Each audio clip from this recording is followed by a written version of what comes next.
Good evening, everyone. The Durham Public Schools Board of Education work session is now in session. At this time, we wish to extend a warm welcome to everyone who is joining us this evening in person or virtually.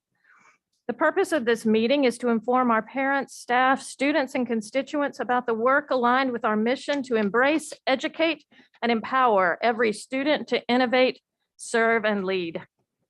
Our interpreters for tonight are Martha Romo-Rugeles and Marty Ramirez. Thank you for taking the time to join us. You'll join me this evening in beginning with a moment of silence. And as we do, let's reflect on celebration of our students in traditional calendar back in school, safely, happily learning peacefully together. Let's observe a moment of silence.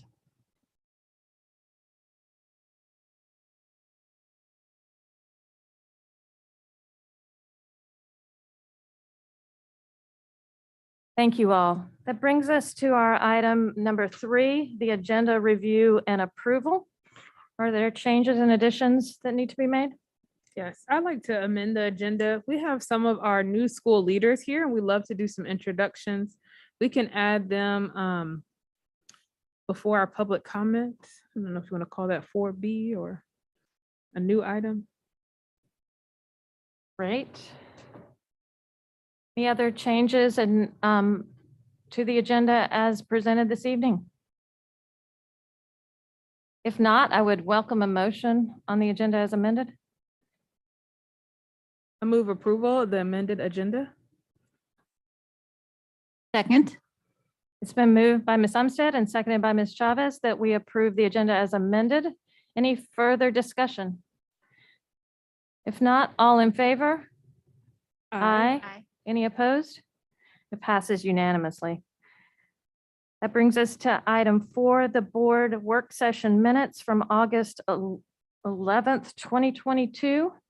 You all have seen those minutes and have had a chance to review them. Any changes that were noted? Not, I welcome a motion.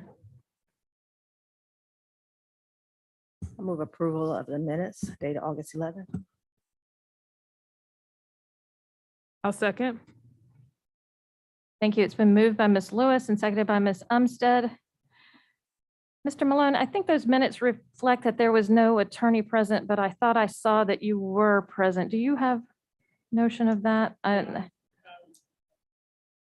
Yeah, I thought I saw your arm in the video, so that's what I was, yeah. So that was the only change that I noted when I looked at those.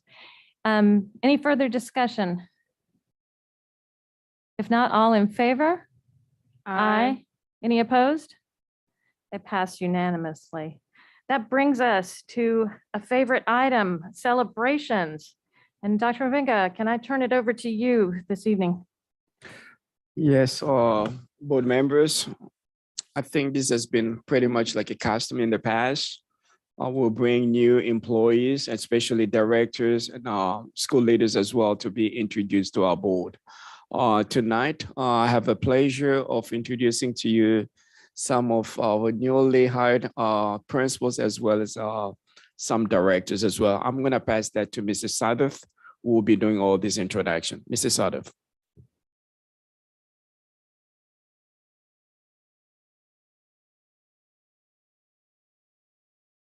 Thank you, Dr. Mavinga. There we go. And board members, it is my privilege to present to you our new principals and interim principals who joined us after July 1st, as well as executive directors who are new to Durham Public Schools and joining us. And I would like each of the individuals, as I read your name, to please stand up. And then if you could move around to the dais over there, we will get a group picture of everyone afterward.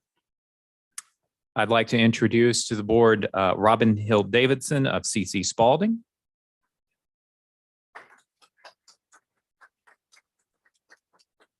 Jacqueline Teal of Eastway.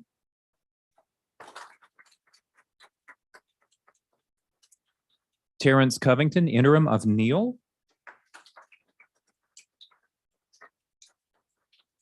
Emery Wyckoff of Bethesda. Did I pronounce that correctly? Wyckoff, Emery Wyckoff. Jennifer Aguilar, interim of George Watts. Crystal Medlin of Ignite, exclamation point. Kimberly Farrington of Parkwood. And Kendall Dorsey, interim of WG Pearson. And then our new executive directors who are joining us from outside Durham Public Schools. Michelle Hayes, Executive Director of Talent Acquisition and Employee Recognition. We're happy to recognize you. And Eva Howard, Executive Director of Security and Safety and my phone buddy.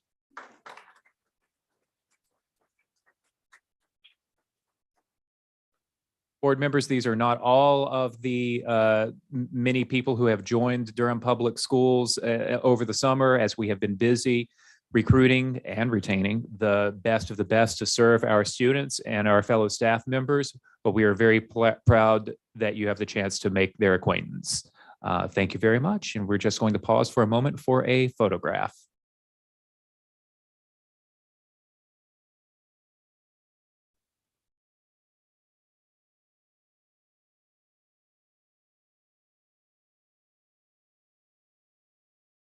Your newest school leaders and your newest executive directors from outside DPS.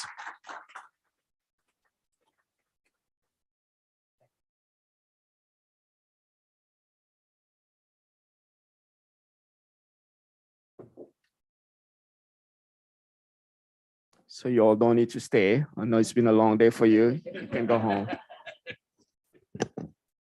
We do want to thank you all for coming. It is so exciting to see you, the energy that you're bringing, your leadership, and we have such appreciation for you joining us in Durham Public Schools. We can tell from your smiles that you have been hard at work. We know you have always go the extra mile for our students with a lens towards equity and justice for our students and our families. So thank you, thank you, thank you. We look forward to seeing you shine and watching your work. Thank you.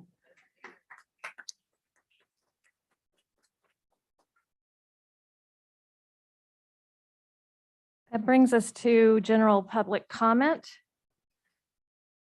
We do have one speaker signed up to speak with us this evening, and we look forward to hearing from you. A quick review of the rules. First, please state your name. If speaking for an organization, please state your name and the name of the organization. Speakers are asked to present their comments in 3 minutes. When the yellow light comes on, you have 1 minute left to start winding up your remarks. When the red light comes on, it will beep, which indicates that your time is concluded. Complaints about named staff, students, or parents should not be voiced in open session.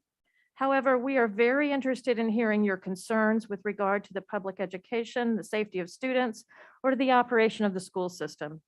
Finally, board members will listen very carefully and consider the comments, but we do not engage in discussion with speakers. Our first speaker is Marshall Edward Williams. First, I want to give honor to my Lord and Savior, Jesus Christ, and giving me the opportunity and privilege to speak. My main concern is Mr. Williams, let's get the mic on and get your time reset, because if folks can't hear you at home, we want to make sure that we can all hear you here in the room and at home. Thank you. my main concern is over the years, we had 300 Afro-American high schools. You built 2, you got Northern and Southern, and you made Merrick-Mo a junior, I think a junior high school. So there's my concern on paying taxes. And I can't understand why the Afro-American schools had to be depleted while other schools are increased. And my other concern is about, are you gonna teach elementary schools who you all haven't given the opportunity to learn how to do math? They don't know how to tell time. And you want to give them some other course such as queer, laser, whatever. To me, I think that's very bad to start them off in elementary school. they don't know how to know them their names and how to write. That's my other concern. And like I said, you talking about equity and all that. I do not see it in the school system.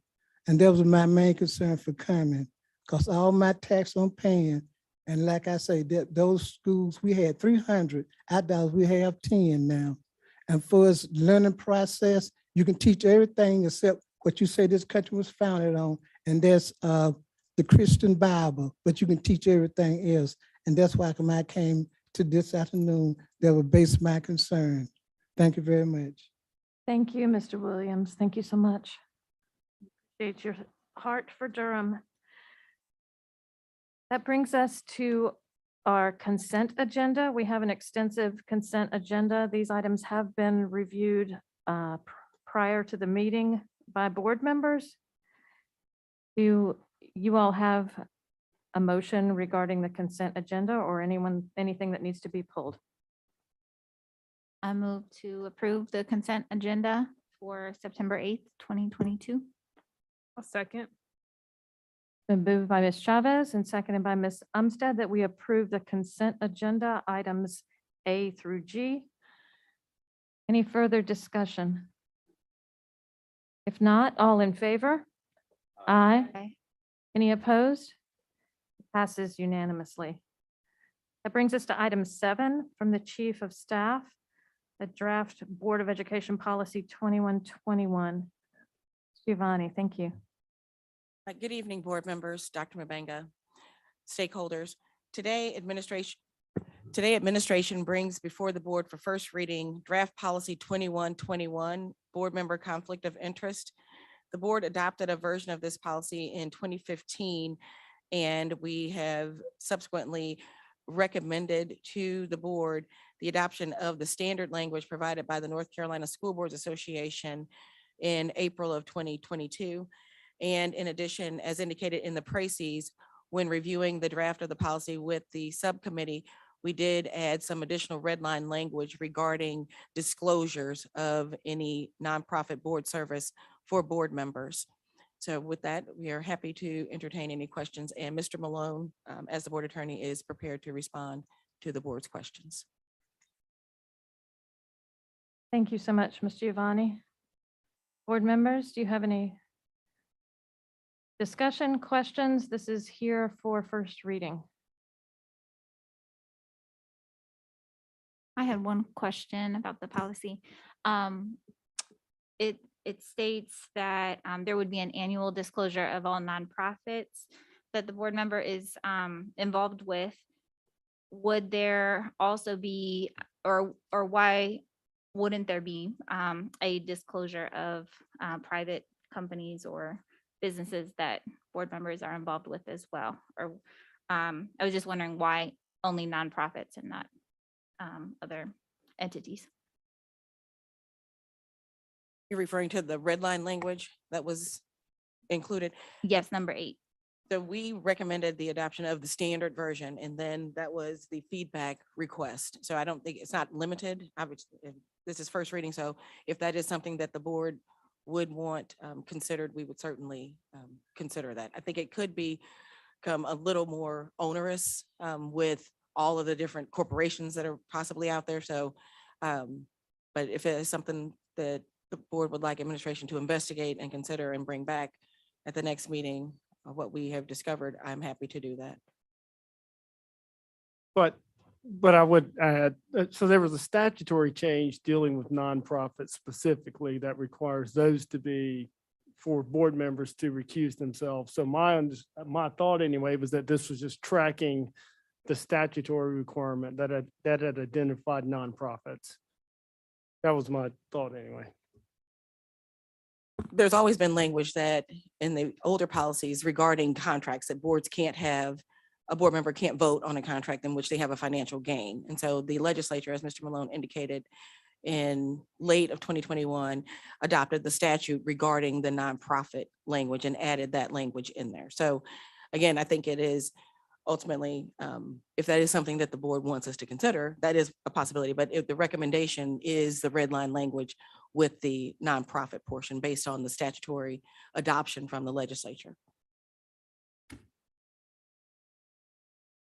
Ms. Rogers. I appreciate this work that you all have done.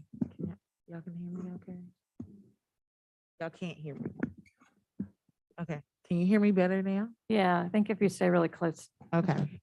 I appreciate the work you all have done on this. And I think that we need to have some sort of language around this. But I want us to ask ourselves about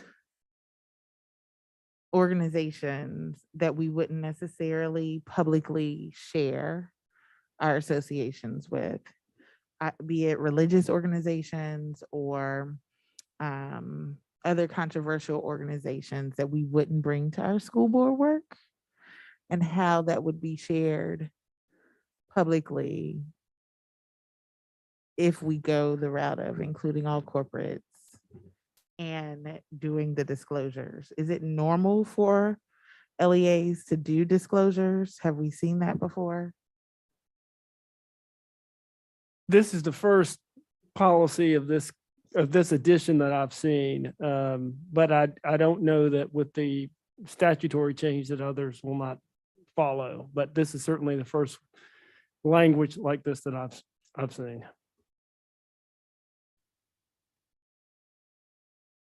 Ms. Umstead. Yes, I appreciate y'all taking this on. I know with the statutory changes, we want to make sure that our policies are in line with that. I do have a question around, like, what does association mean? With a nonprofit, that just feels, it just says associated with.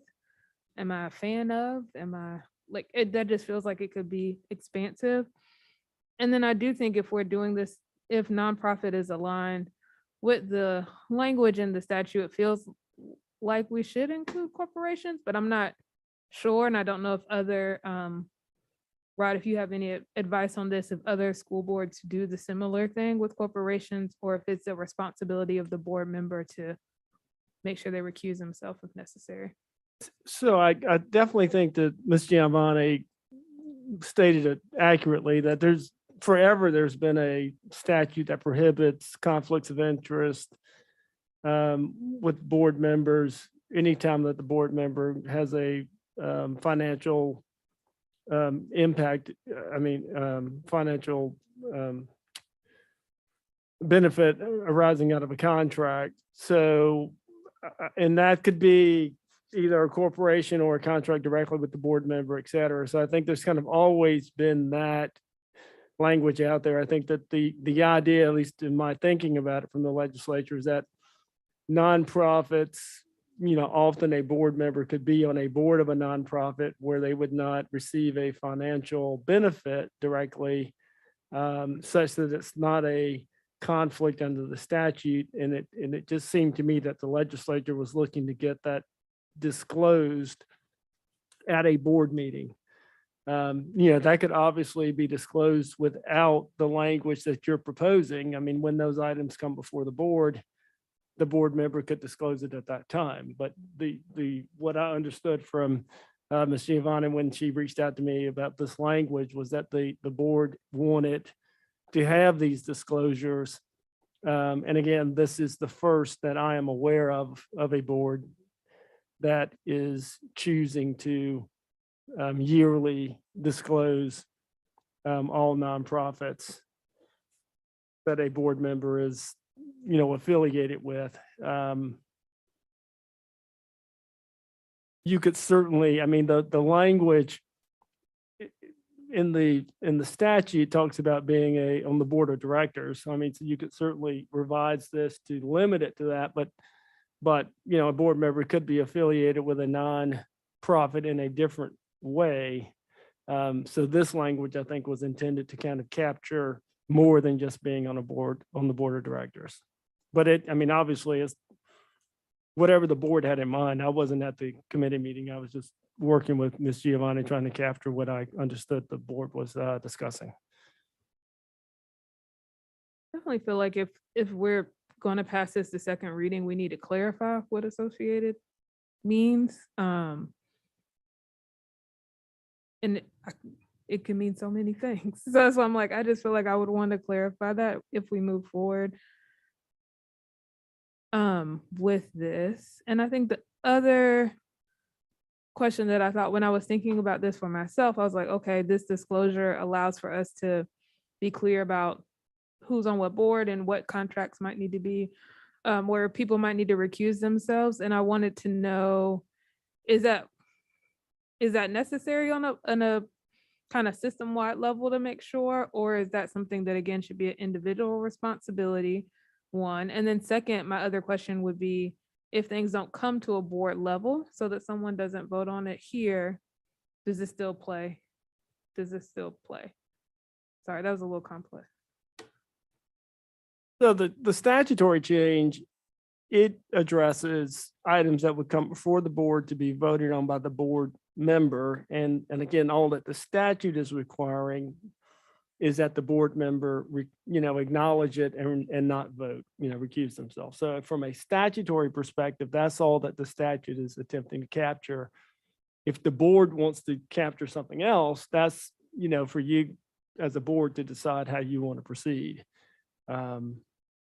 And I guess, if the board is interested in trying to think through this, the use of the word association, it might actually be better to do it in reverse and for you to maybe provide a little guidance about what you would, what connection to the nonprofit do you want disclosed? Maybe a better way to approach it instead of trying to define association. Ms. Lewis. Thank you, committee who worked on this, and Ms. Giovanni in this draft and getting us in compliance with the general statute. I am looking at the same online item, the red line item.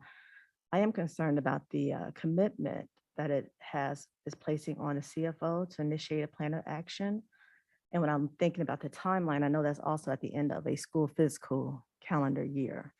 So I just wonder if there are other opportunities to do that within the year, if this is a policy that if this is a place that we're gonna add to the policy. And also just having worked on bylaws and with other attorneys and working on bylaws, I've always been cautioned to not necessarily having set deadlines for things within the bylaws, because it really does kind of tie your hands and putting you in violation of your own policy if something slips through. I'm wondering, Mr. Malone, if you can share your advice on having the timelines within the policy and how best to handle them. And I think you may have already answered this, but are you aware of any other counties adding this language to the statute, to their policies based on the statute? I don't have the original track change version from the School Board Association, but my assumption is that Section 5, Ms. Giovanni, is probably their main change about a board member will not solicit, not 5, sorry. I just was looking at it. I just saw the nonprofit language in here a second ago. Where'd it go? Oh, number 3, a board member who is also a director, officer. That was probably their proposed change. Is that right? So the only thing that's not directly from the School Board Association is the red line language. We recommended adoption of their policy in total. And then the request was to add some language that you see in the red line. Right, but I think what I was trying to point out is I think the language in number 3 is probably what the School Board Association was promoting, or was this already in this policy from previously? No, if our old policy 2021 was from 2015, so we didn't have any Okay. of the iterations of Okay, 2021 I over got the you. last several years. I got you. I'm with you now. Okay.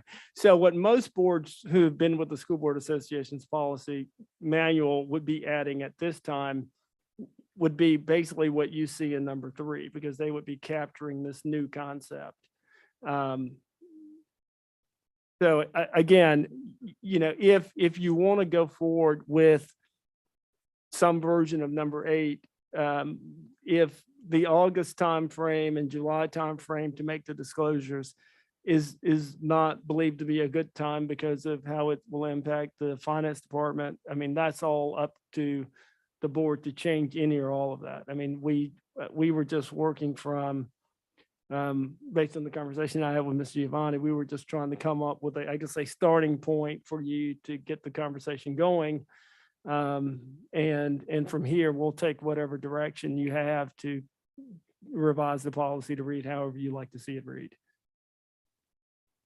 Again, this is not, I mean, the lawyers aren't recommending this language, but we are trying to work with what we think you're looking to do as a board to accomplish that goal. Ms. Valladares.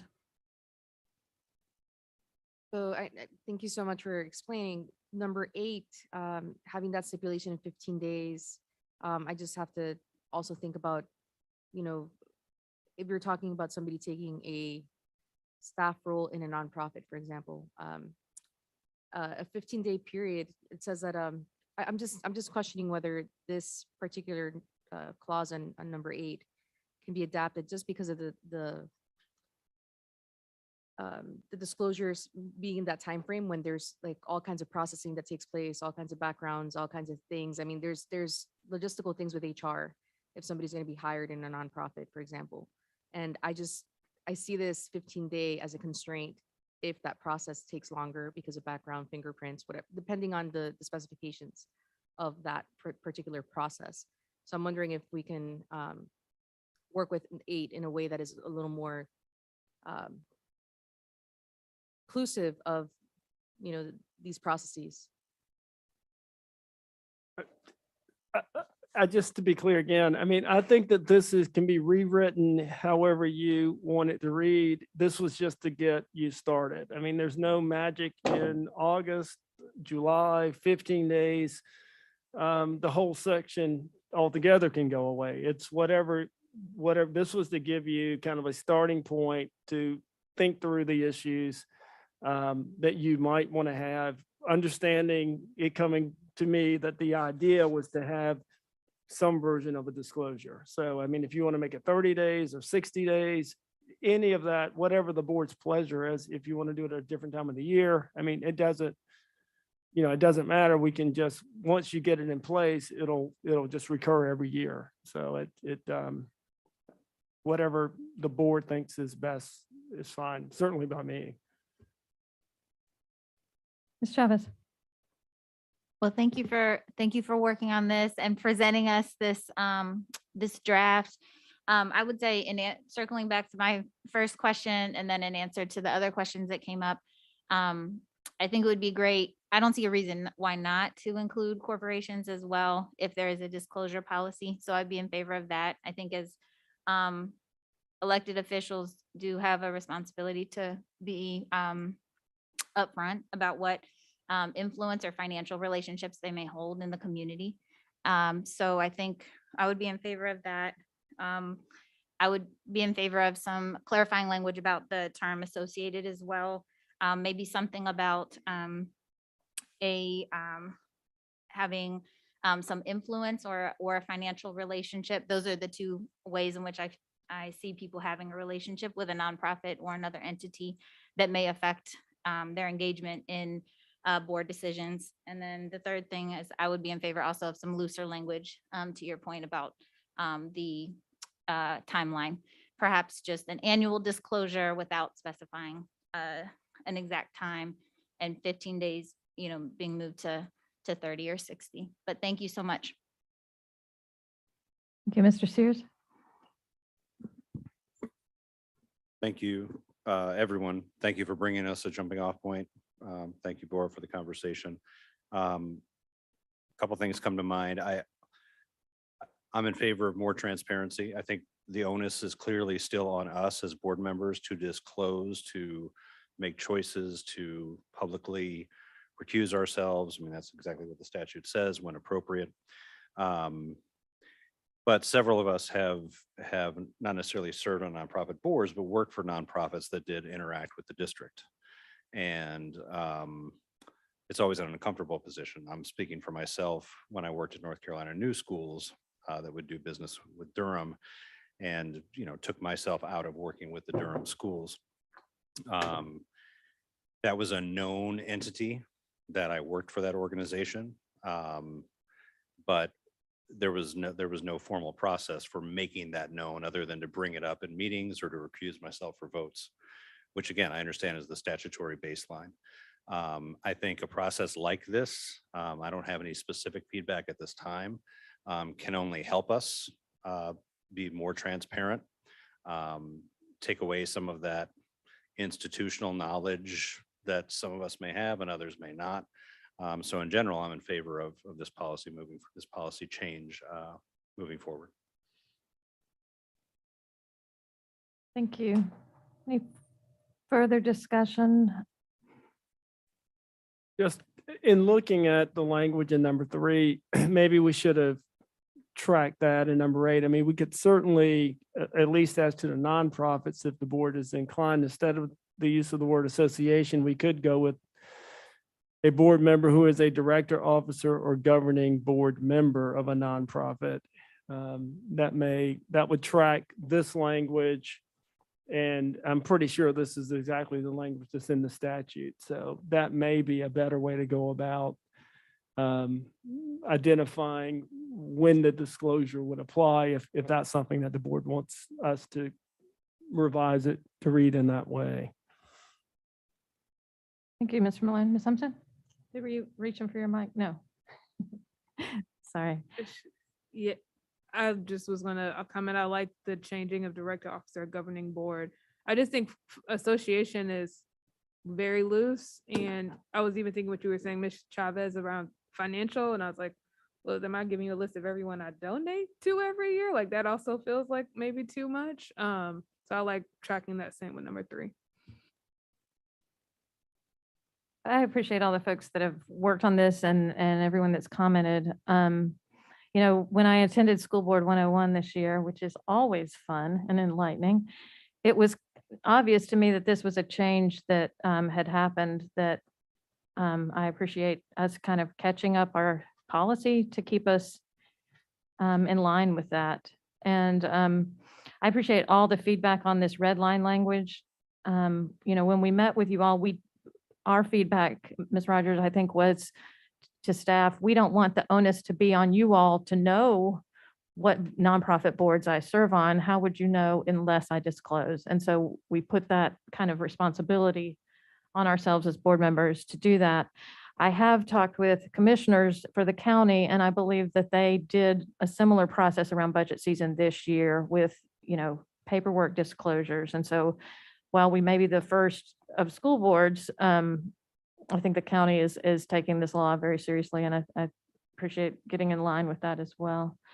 Do you all feel like you have enough feedback from us to make any tweaks to this language? We kind of talked around it. Do you need more formal motions, or did you hear kind of? I don't some necessarily need improvements? a motion, but if, for me to prepare something, I would like to know, do you want 30 days? Do you want 60 days? Are you okay with July and August? I think the rest of it I'm okay with, but just some sense of on that, a little bit clearer direction from the board as a whole on those items would be helpful for me.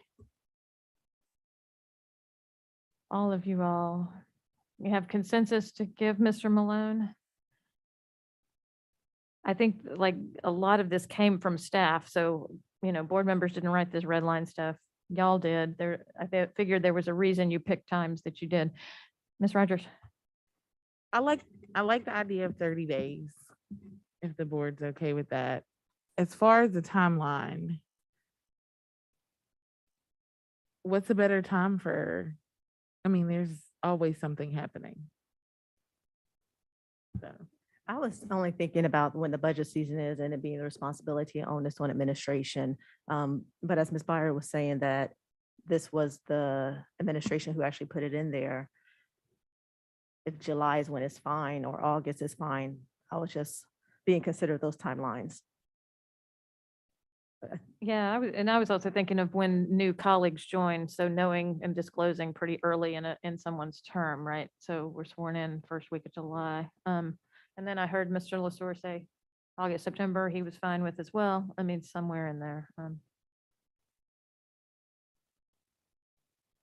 Ms. Chavez? Yes, I'm fine with the 30 days. That feels like it resonates with me.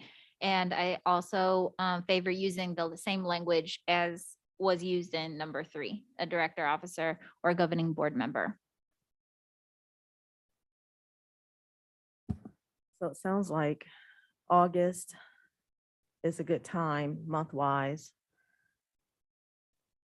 Did we resolve the also additional corporation, the private sectors? That was going to be my, we were just talking, that was going to be our Sidebar. follow-up question.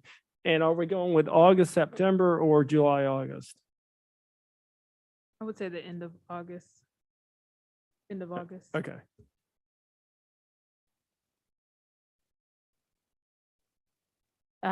Consensus on the board about including corporations. I've heard several of you speak to that, or however you all want to phrase that language. Like, will share everything, overshare is always. Yeah, yeah. I see consensus, Mr. Malone, Ms. Giovanni, heads nodding. Anything else that you all need from us? If not, yes, Ms. Vidar. I'll just ask that you adapt the roles, for example, for nonprofits, director, officer, governing board member. For corporations, I mean, shareholders, you know, like just adapt it based on that particular field.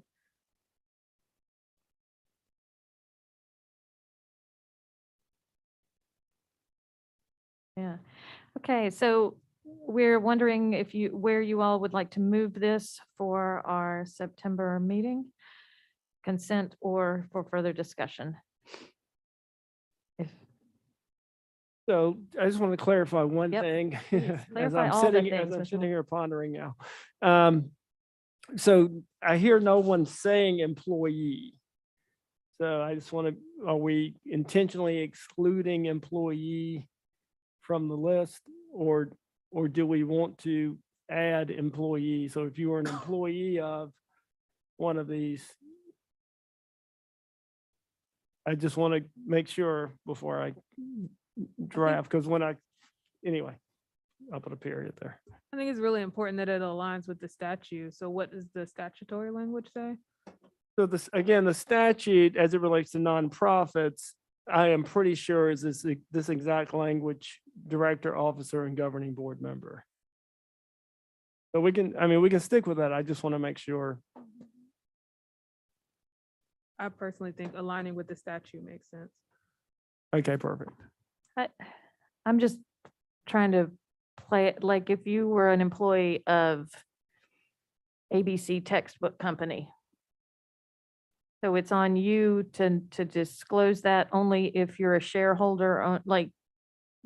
Yeah, so if we think about it like this, as a general rule, it's not a conflict of interest for a board member to be an employee of IBM if IBM does a $25 million contract with the school system, because, there are rare situations where it may directly, if you're the employee that sold the product to the school system, that's one thing, and you're getting commission off of it, but generally just being an employee of a corporation that contracts with the school system in and of itself does not create the conflict that the statute is, the original statute and the revised statute is after. So I do think there's a reason that it's looking to people who have more control over those entities, when you look at the list that the legislature's included. So, I'm fine not including it. I just wanted to make sure that it was an intentional decision.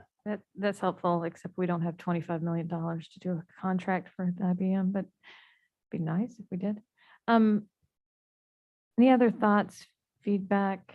I feel like we could stay on this forever, but we've also, I see Ms. Lewis and I see Ms. Rogers reaching.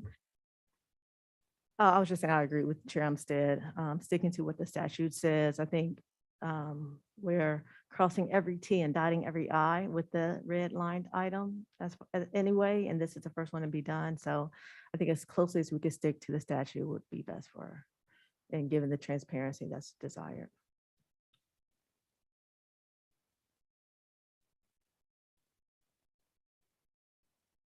Call me new. But can we also get a definition of how the statute defines a director? Because a director can be an employee. Yeah, well, yes. I mean, a director is in fact an employee and an officer is in fact an employee, but that would be a high ranking employee with kind of control over the entity, some version of control over the entity. So I think that's what that language is looking to capture. I mean, those are definitely employees. Right. So we're excluding some employees. Well, because the statute does. Got it. I'm Well, right. good. I think in general, when you think about kind of conflict type issues, I mean, there's a difference, different Absolutely. levels of employees have different abilities to impact or influence the corporation. And I think that this is thereafter those people, the directors and the officers who are more likely to be able to provide direct influence and direction on how a corporation or nonprofit or a corporation might go. I mean, these titles are all synonymous with a nonprofit or a for-profit entity. Perfect. Thank you. Is there a motion on policy 2121 or further discussion? I'd move that we put it on the agenda for our September board meeting. Because we have the changes, I would maybe say we should put it as a discussion item versus consent, so we can review those changes. September 22nd, is that when we're next together? Sound September, fun? Sound fun to y'all? September 22nd, yeah. Moved by Ms. Umstead. Is there a second? Second. Moved by Ms. Umstead and seconded by Ms. Chavez that we place draft policy 2121 on our agenda for discussion.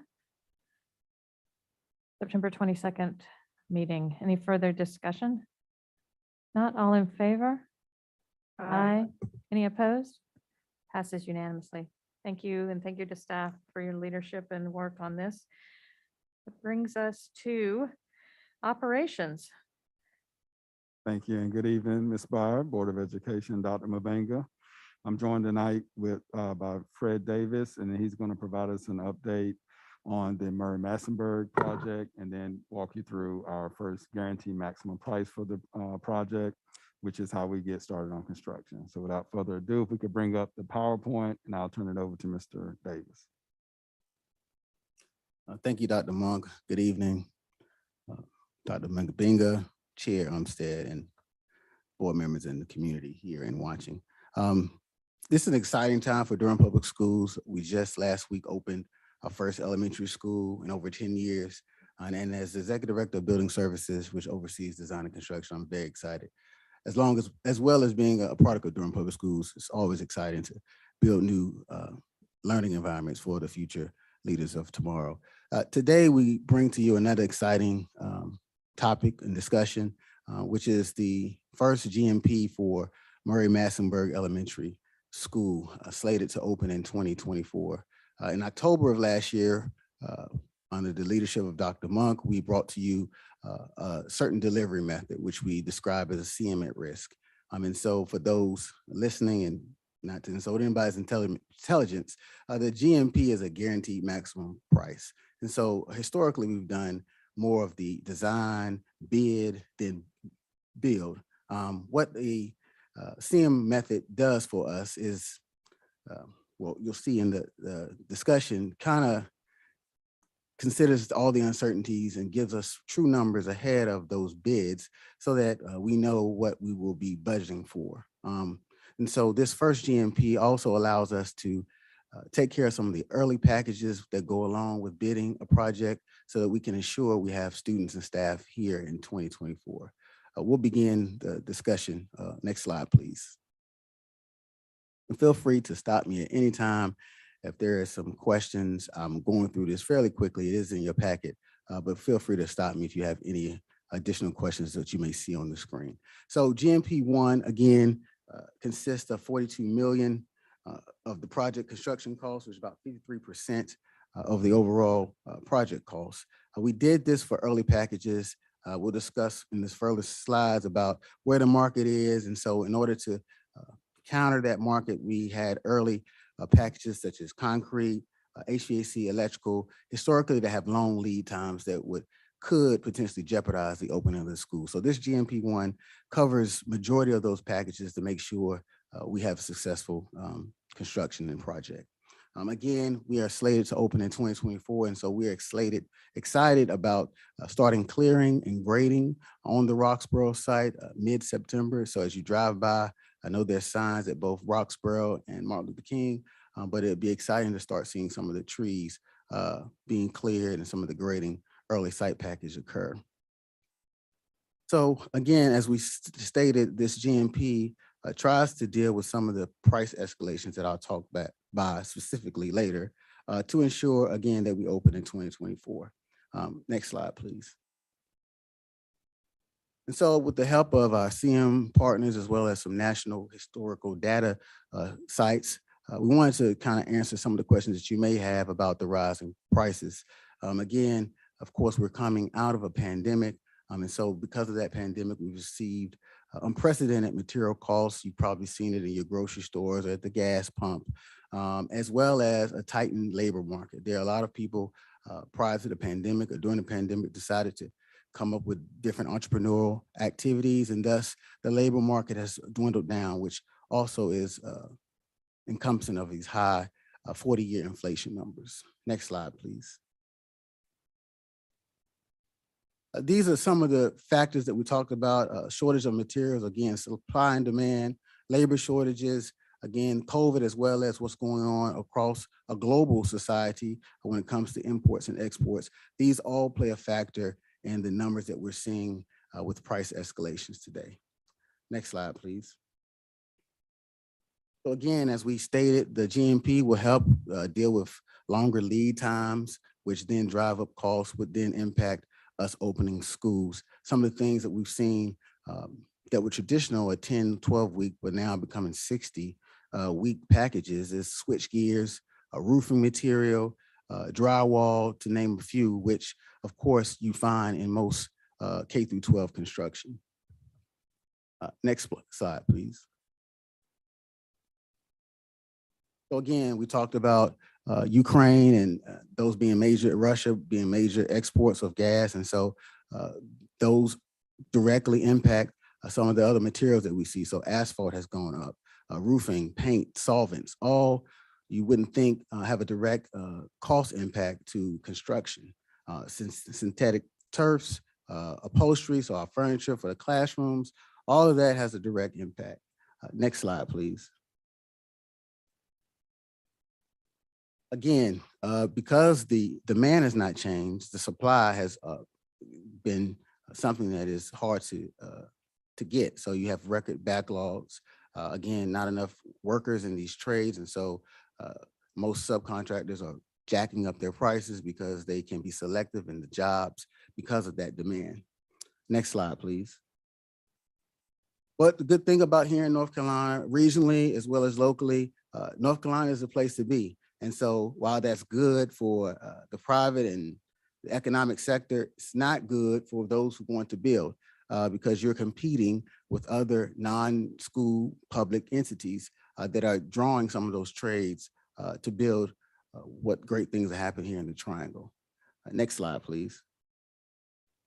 Again, this slide is a depiction of what we talked about. This data comes from our Bureau statistics. As you can see, non-residential has lost. This uptick in residential construction has really taken some of those trades to those sectors, again, impacting the costs that we see. Next slide, please. We just also utilize some surrounding counties, and you can see from Mecklenburg, Brunswick, Catawba, all are experiencing 20 to 60% increases over the course of the last year and a half due to pandemic and other issues concerning the world. Next slide, please. And so some will say, well, COVID happened 2 years ago, but if you look at the data, we see that in 2008, there was a dip. We know all what happened in 2008, but then 2 to 3 years after any type of pandemic is when you start to see these escalations. And so while we are hopefully out of that pandemic, we're now starting to see those effects. Next slide, please. So generally, we put in an escalation inflation each year about 5 to 8% from the data that we're receiving currently. I wish I had a crystal ball, but we're seeing about a 1% each month. Again, that 5 to 8% was over the course of a year, but currently we're seeing a 1% each month increase. So we're here today to get that ball going, to secure these contracts so that we can do our best here at DPS to ensure those costs do not continue to go up. And this is a duplicate. Next slide, please. It's a duplicate slide that talk about the impact over the years after the pandemic. Next slide, please. With that, we'll take any questions. But before you today, again, is GMP 1 for approval so that we can begin the construction of Murray-Massenburg Elementary School. Thank you. Thank you, Mr. Davis. We cannot thank you and Dr. Monk enough and all the operations team for your leadership.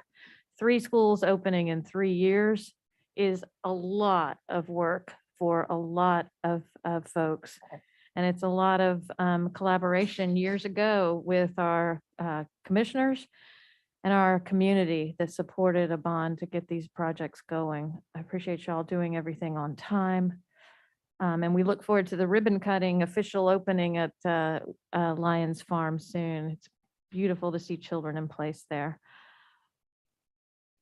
I'm smiling under this mask because Durham is coming together to build cutting edge schools for our children that they deserve. Board members, you have thoughts on this about getting Murray-Massenburg going and the excitement that that brings with this contract here for our approval this evening. Ms. Umstead. Another appreciation for you and your team. I got to be at Lions Farm on the opening day, and it was great to see all the school staff there who were excited, but also all the building staff. And under Mr. Davis's leadership, the team was there. They were moving cars. They were doing carpool. They were making sure the school was ready to go. And so it was pretty amazing to see how our central office and operations staff see how their role is so connected to our school. So I appreciated that. I have it might be a rudimentary question, but this is not my area. So what is the difference between the GMP and the CMR? Like, I know we've used the CMR before. Is there a difference, or they do about the same thing? So the CMAR is the construction manager at risk. So that's the definition. They're in charge of ensuring that the GMP, which is the guaranteed maximum price, is upheld. So at the end of the day, once we finalize all of our packages, we'll have one GMP. What that does is make sure that I don't have to come to the board, or Dr. Monk doesn't come to the board and saying we need additional money. Once we solidify that guaranteed maximum price, there's enough funds, resources in that GMP in order to continue the project. Thank you. Ms. Valladares. Thank you so much for presenting about this exciting work. The bids and this process of going to the mini Fort Brown Staff Development Center, and the bids they're going through a process. Can you tell me a little bit more about the bids that we got? And just the 7 subcontractors that came and presented, and I guess they went through a whole entire. Yeah, so a part of the CMAR process, again, is engaging our subcontractors, both first tier and second tier, which will be including minority subcontractors. We start about at least a month or a month and we start about a month advertising the bid, but 6 months prior to the bid being advertised, we've held different advertisements in the community and the surrounding areas to engage those smaller contractors to be a part of this wonderful opportunity. In terms of your first question about the bid process, we had participation. We followed the state statutes, given this dollar amount of only being able to open bids as long as we have participation of 3. Some of the packages, again, due to the climate that we in, we did have to rebid that. And so we'll be coming to you September 22nd, and then a follow-up to provide additional packages where we did not meet the threshold of bidding, or we wanted to de-scope or redefine the scope to ensure that we were being efficient in our dollars.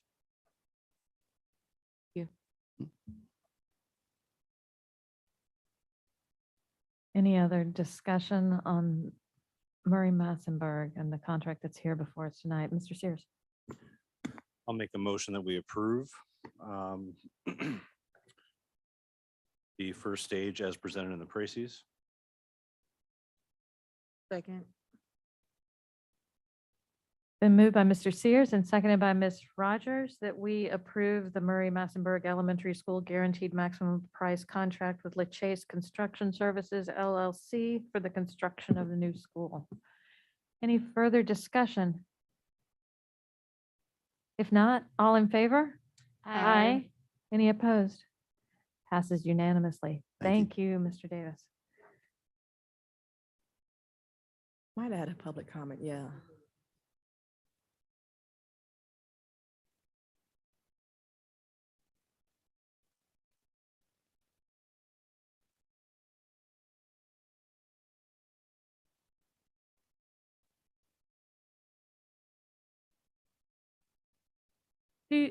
Would you like to talk to him outside, or would you like to make public comments that we all hear? No, you, we want you to have that opportunity.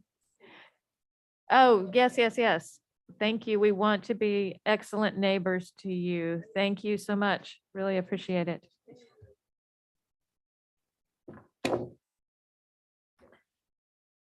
Didn't see that. Thank you for letting me know. I didn't see her over there. All right. An update on Esser funding. How fun. Mr. Lesueur, I assume that is you and all of your wisdom. Thank you. Good evening, board members, Dr. Mabinga and staff, and our guest this evening. Tonight, I'm here to talk to you about the Esser funding, where we are, where we're headed. First, I'd like to start off by saying this was going to be presented by Alex, but he went home ill in his last day with us today. So he is recuperating so he can start his first day at Department of Public Instruction tomorrow. Should we make our comments for his, or should we send it to him written format? What would he prefer, do you think? Either or. Today was a tough day for him. He really loves Durham Public Schools. He loves working with the staff across the board in Durham Public Schools. This was a tough day for all of us. In the finance area especially. He's going to be missed dearly. He's done a lot for us in a short period of time. His endeavors are to continue to grow. And at this point in time, his choice was to see how it works at the state level so he can get a bigger picture of the overall process of education. What he'll do in the future, we don't know. But he's going to continue to do great things wherever he goes. He's done a lot of great things for us in the finance area, has consolidated a lot of work, has provided us reports that we'll be continuing to be able to put together and get out to the areas, the schools, et cetera. From that standpoint, it might be a little slower to start until we get this all under our belts, but he has done a lot to move this district forward, and we appreciate his dedication, his desire to be with us, and we're probably going to hear from him as we move forward. And he keeps telling me that he's going to reach out and he's going to do this and do that. And I'm saying, Alex, you have another job you need to take care of now. But that's Alex, and he's always going to be wanting to be involved. I was hoping that he was just stepping in behind me, but it's not happening. But Well, Mr. LaSword, let's see if folks have anything they wanted to share before we race through, because I imagine if he's not watching now, that he will watch in the We'll watch it later. future. And I know that folks cherish his work, and we did say at our last meeting that we would have comments to share. I know Ms. Chavez got in there and made hers strong, and she was repping. Anyone have thoughts? Mrs. Valladares? just pretend that I'm Alex. Yeah. Message for Alex. It's just been a pleasure. I just think about every single time we have gone through the budget once, twice, the level of detail, the level of just all the different ways that the presentations have been very thorough, transparent, how you all keep us safe. Alex is part of that. So Alex, we just send a lot of love to you, because we know that the audits, everything, we don't have to worry. The work has been done so thoroughly and so well. And usually out in community, there's questions about, what did you do with these funds? What are you doing with that fund? There's all these questions. It really makes our conversations easier in a certain way, because we can just go back and say, here's what the budget looks like. Here's how the funds are being used. And I am just, I think all of our staff works really hard. Your work is super, super important. And when it comes to just Alex's professionalism coming in, answering the questions, we're gonna miss having Alex as well. And I can also hear from you, working so closely with him, just the level of relationship building, the trust, the ways that you all build together. And so I'm hoping whoever fills those big shoes understands that level of teamwork that you have developed. It's very evident. And so Alex, we just wanted to send a big thanks. Thank you. I am going to keep my remarks really short because I can email Alex, but I just wanted, if he is watching, remind him of the time that he approached me at a community festival. And I didn't know him from Adam. And he just wanted to share that he had been listening to the things that I was saying as I was advocating from the outside at the time, before I was even on the school board, and wanted to share with me the work that he was doing and connect how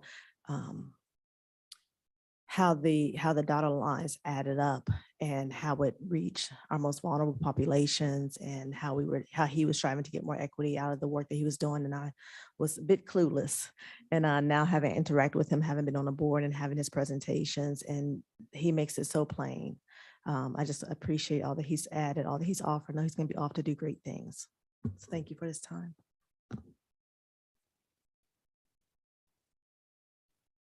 I don't know how many folks know that Alex taught at Hillside New Tech, and he and I taught in the same trailer together, and I helped him get through some of those first days where it may not have been going so smoothly for him.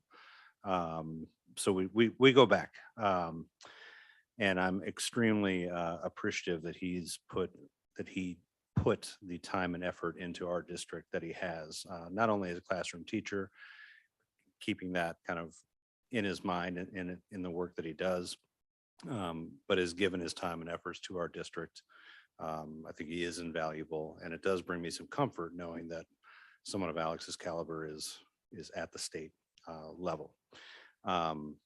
Particularly for me, Alex asks amazingly good questions and then knows how to actually find the answers. And I think certainly for me, I think for almost everyone in this room, he was a resource of knowledge of things that very few in our state actually know, particularly the EVOS system. For what And that's if I worth. could comment on that, sir. Yeah. If you ask me that question, I'm going to say, Mr. Royster. Very good, Okay. very good. Yep, Alex will miss you, but we know you're around, and thanks for your work. I'll keep it brief as well. Really appreciative of Alex and all he's done for the district. I think the way that he thinks about numbers and connects them to the students and the families in the building, but also creates transparency around. I think the way that he interacts probably with almost every department across our district, thinking about how do we present data in a way that is easy for people to read and understand, and also make connections, right? Like we have different tables and tablets and a Tableau and things that he has brought to the district that I think has brought innovation to our work, transparency to our work, and again, making sure that we connect that dollars and cents to how our students and families are doing what we need. So we appreciate you, Alex. We know that you're going to do great things at the state, but know that we're always here. So feel free to reach out if you have things to share with us. Appreciate it. I just have so appreciated how Alex has always asked the tough questions.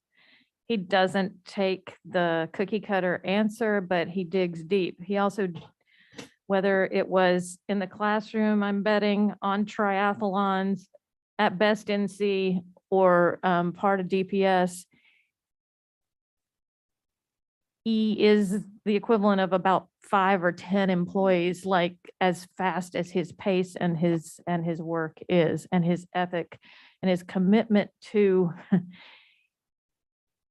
logic and not overcommitting us when we as a board are pushing and pushing and pushing and wanting to do everything yesterday, keeping us grounded.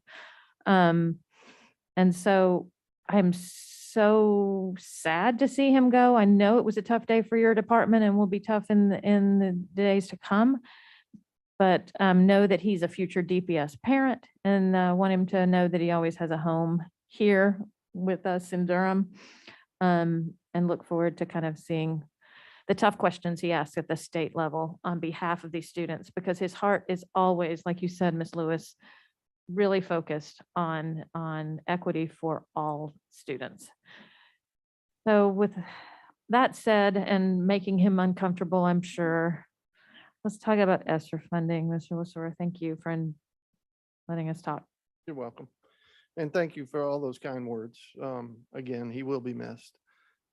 Alex's mind was running 5 times faster than anyone else's in this building at one time. It was amazing. But anyway, before I get started with that, since we had a break and moving into the Esser funds, we had a very, very good conversation with the principals on Wednesday. And in that conversation, there was a lot to celebrate, right? So administration is wanting to, again, this year, give the schools $20 per student so that they can do celebrations for their staff, for all the hard work they did coming out of COVID, making the remarkable growth that we did, and make sure that the staff and students are recognized for all their hard work. So we'd like to do that. It's going to be about $640,000. We did it last year. We did it the year before to try to assist them to be in a good place. With that $640,000, our financial standing is in a good place as we close the year, and that money will be much appreciated by the administration at the schools and their staffs as well. Dr. Mabinga? Yeah, I just want to add this, not just for celebration. This is going to go to their general funds. We know that they may have a lot of needs. Just being able to have this fund that with flexibility for them to use whichever way fits for them to address the needs of their staff as well as students.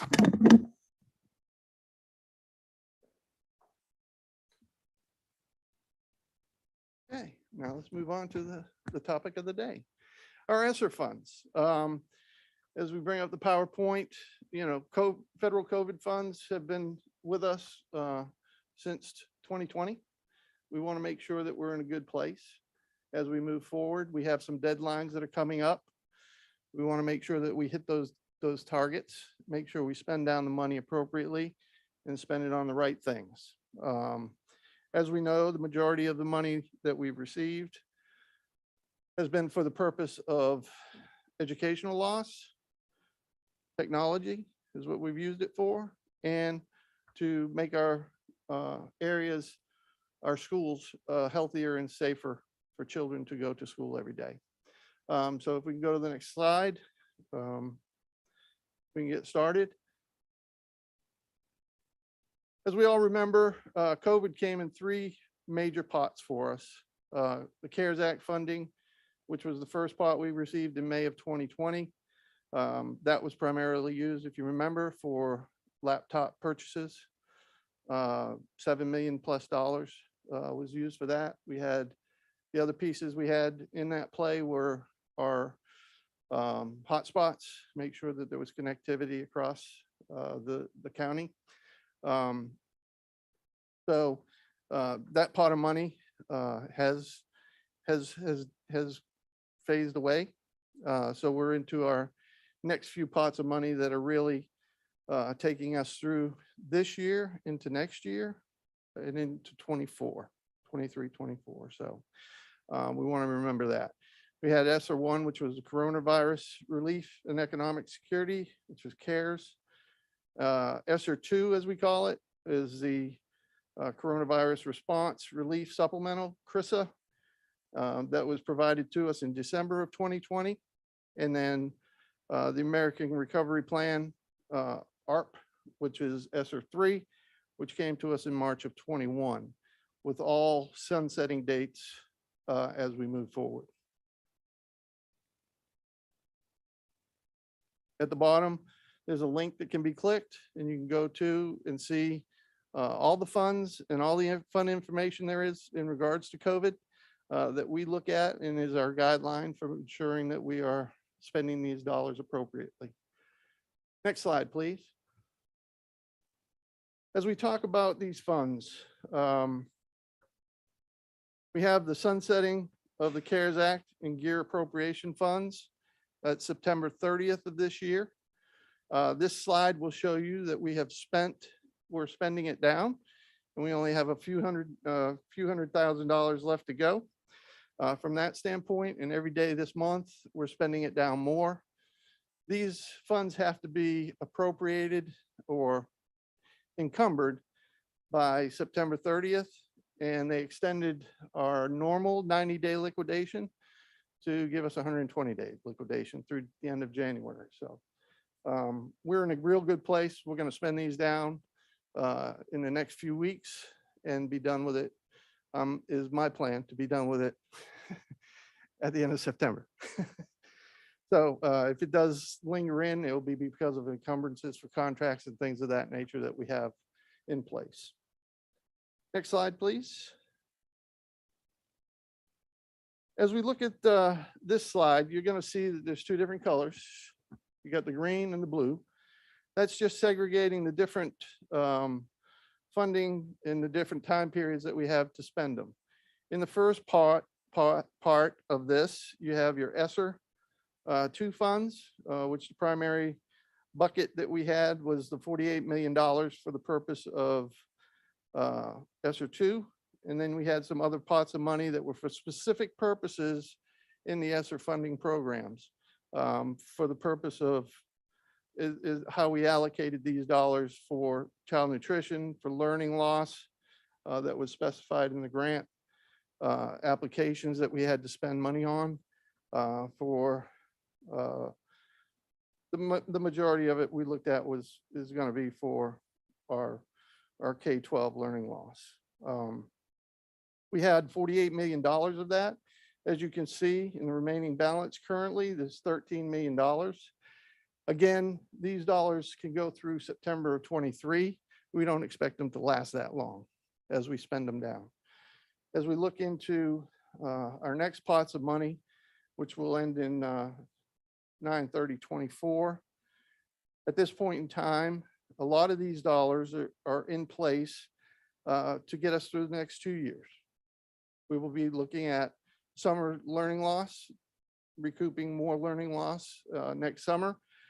And also you have a lot of major HVAC projects that are coming your way. You've seen some that have started rolling through with those RFPs being approved and put into action these dollars are going to start being encumbered and shrinking as we go along. So I am not worried that we are not going to be in a good place in spending all these dollars down over the next few years.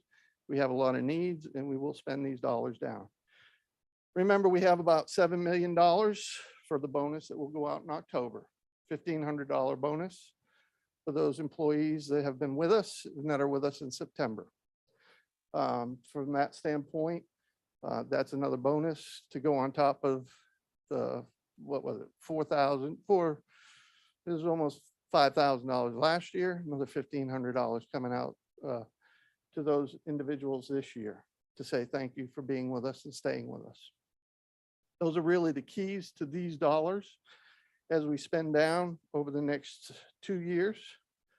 We will keep you posted on a quarterly basis. Next slide, please.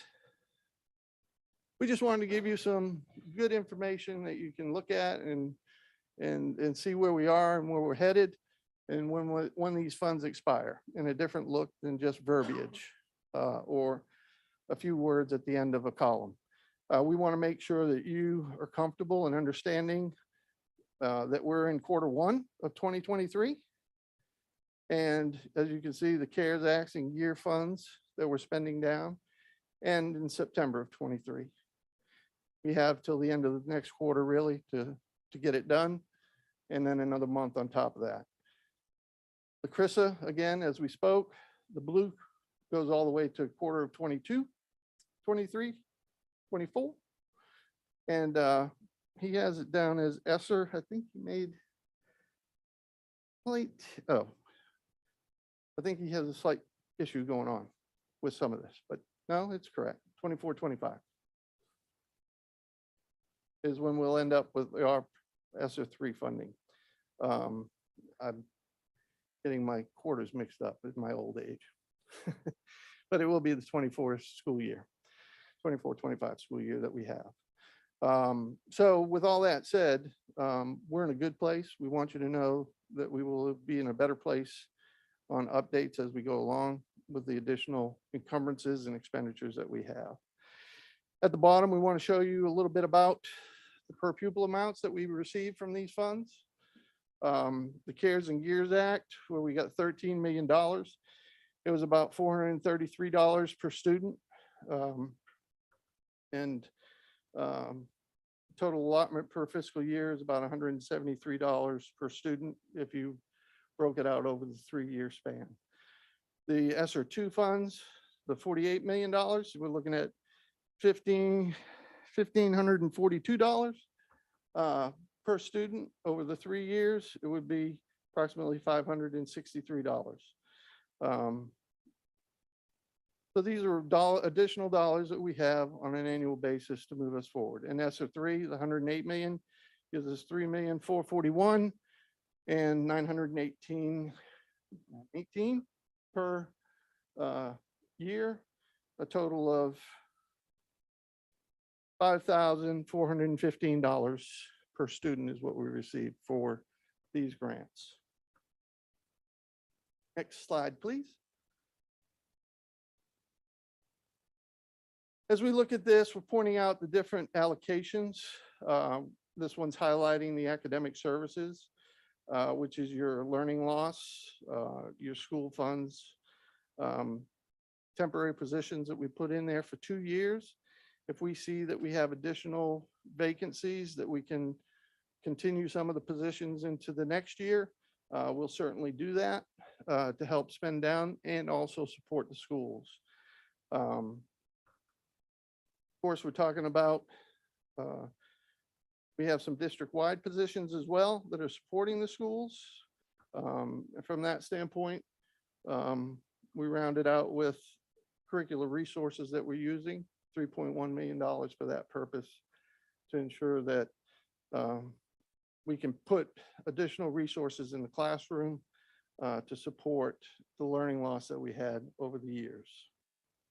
Next slide, please. Operational services, about 35% again. If you remember, we took some money away from academic services and operational services to provide those additional bonuses last year and set up for the $1,500 one that will be coming in October. We took about $10 million off the table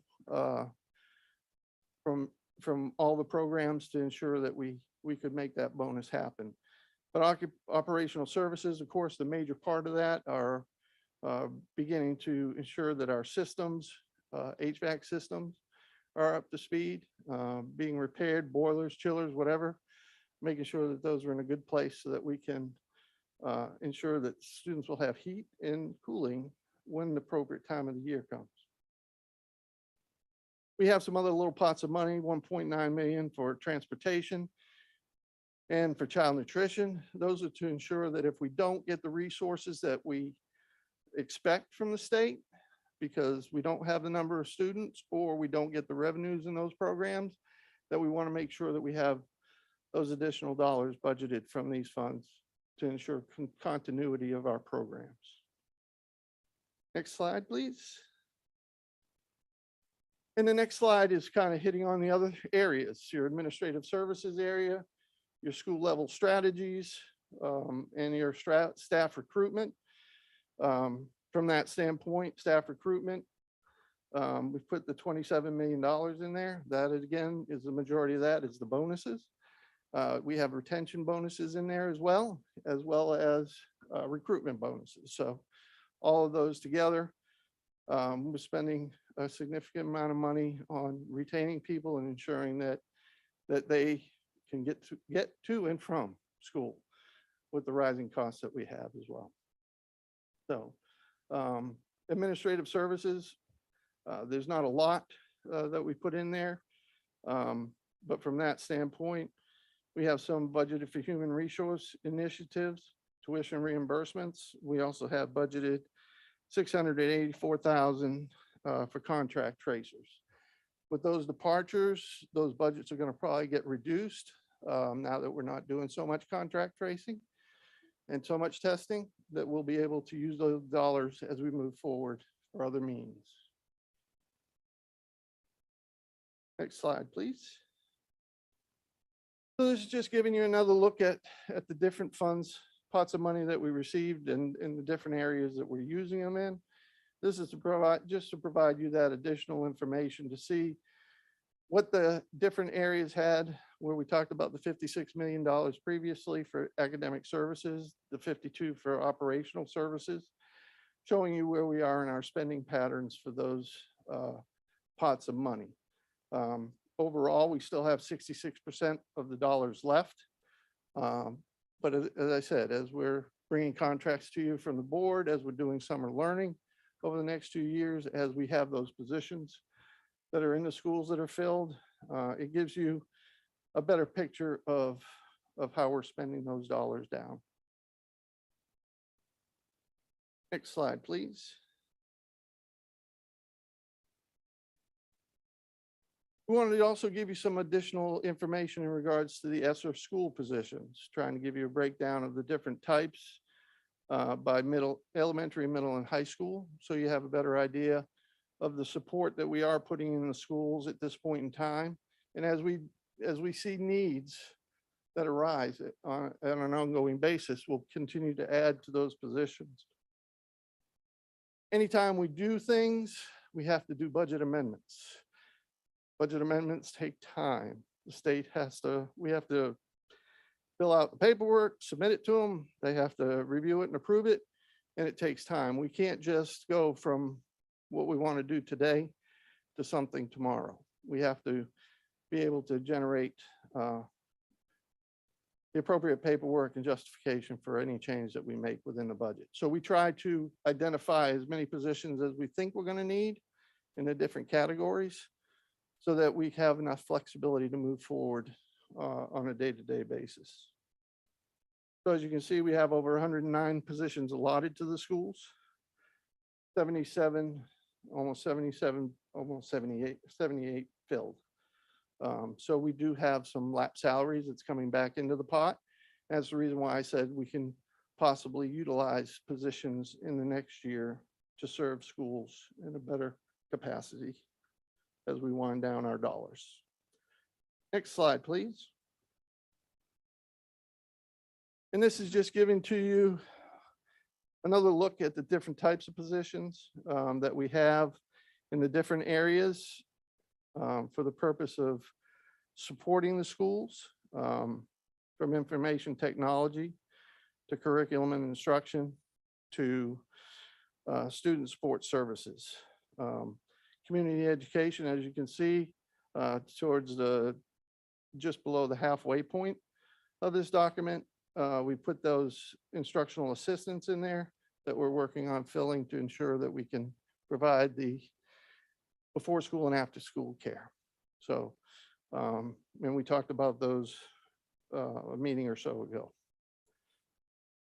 So overall, we're looking at 119 positions overall. 62 of the positions are filled of these listed on this area that are for support of the schools. Next slide, please. And we come to question and answers. Mr. Lesser, thank you. That was incredibly detail filled, and take a breath.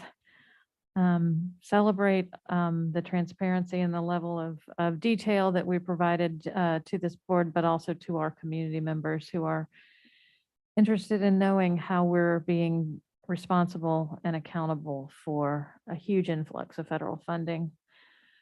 There was a Washington Post article that just came up on my timeline today with what Washington DC is doing, and Dr. Farabee up there as chancellor. I know some districts have used these funds for athletic fields and football fields and not ways that they were intended. It's great to see all the ways we are using them.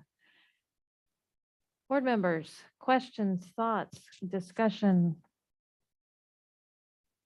Ms. Umstead. Well, thank you for this quarterly update. I really appreciate it. I know that we normally put these on our website, so I hope this gets up too, so that folks in the community can know how we're spending our funds. I think I was really excited to look at all the ways that we have expended the funds, from the HVAC systems to the positions. And then I was reminded quickly on the position slide that it said many of these positions will end this year, 2022, 2023. And so this is a question that we can talk about, I think, at a later time, but want to be clear about what we're thinking of a succession plan as some of these positions are sunsetting and as some of the monies run out. Can we get a board update on what we're doing? Because we know once you add positions, schools build around that.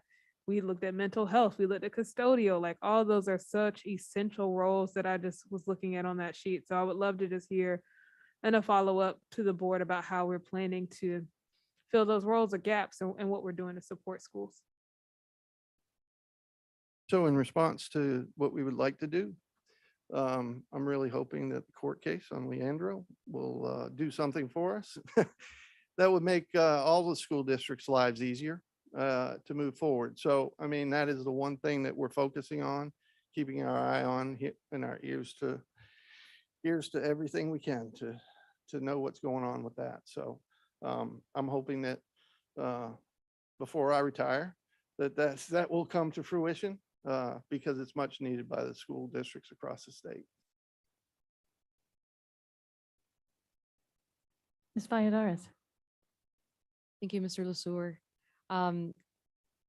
Very detailed. I have a question about the school level strategies. So 12.4 million is currently earmarked for funds that will be used for additional instructional support. And it mentions supplies, curricular supplies. Now, we have heard from our precious educators and educators who are very active and continue to engage us and just let us know the realities of educators having to come out of pocket for materials, for supplies.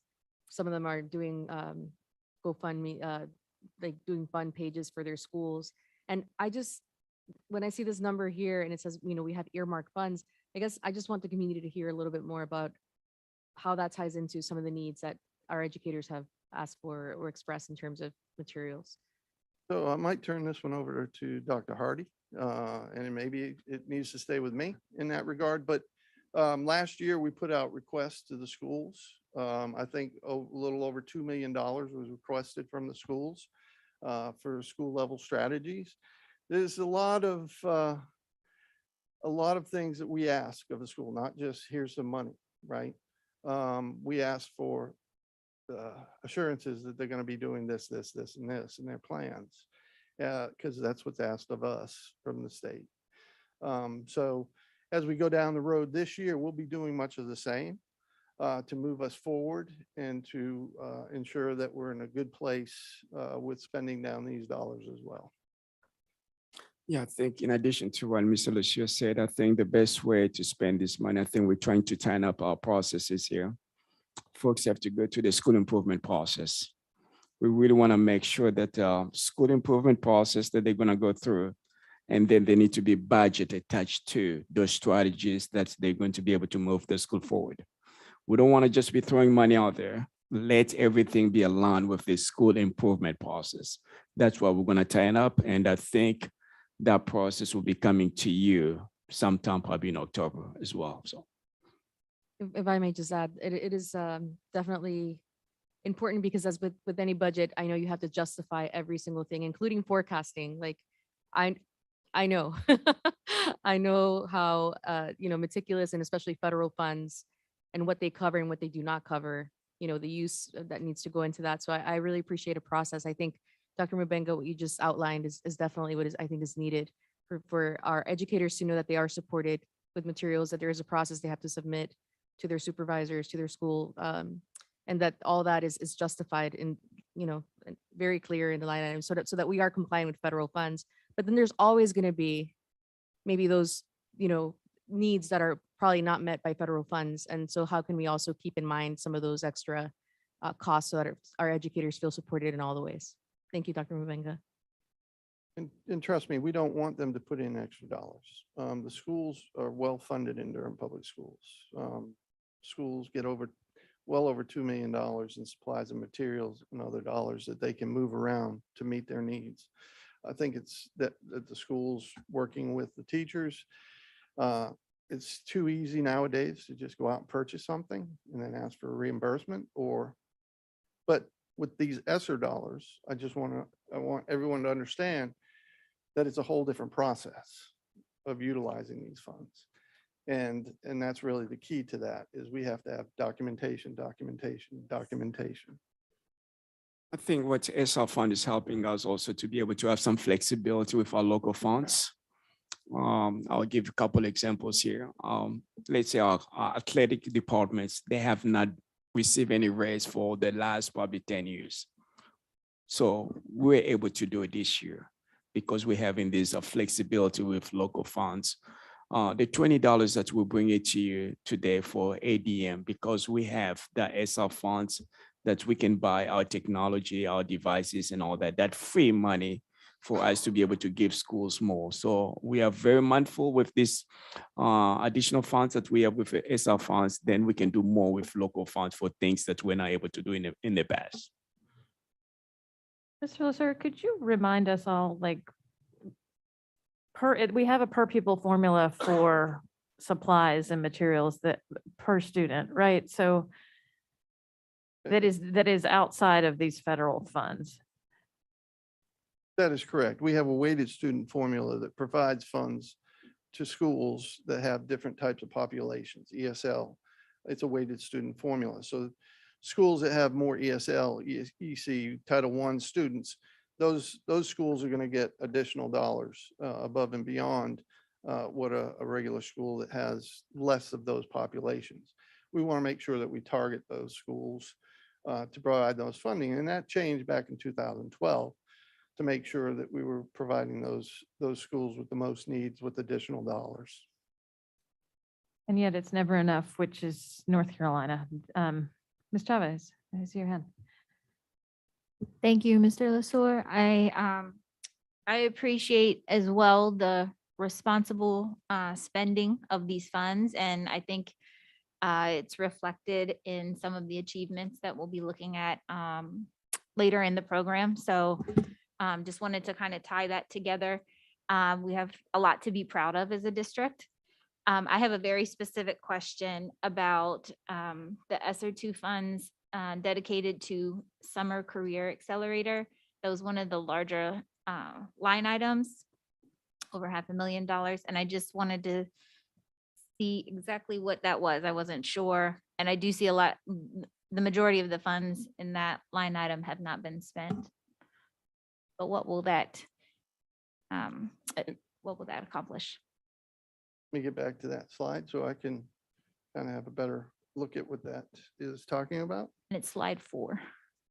We can definitely provide some additional, that CTE Accelerator is one of our summer programming options that will be occurring. So we can get some additional details as well, but that will be occurring. We have 2 more summers where we can have that program for our students. Great, thank you.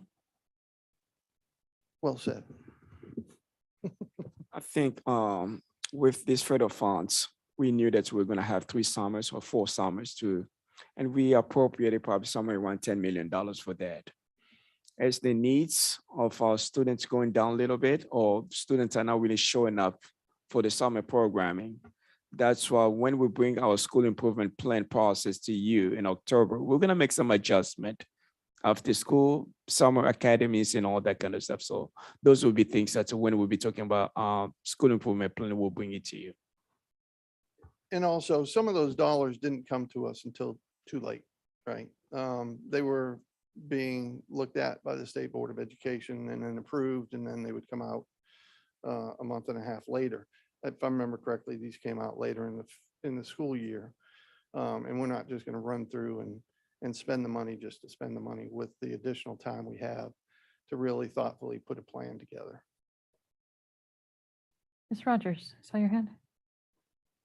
Thank you so much for this presentation.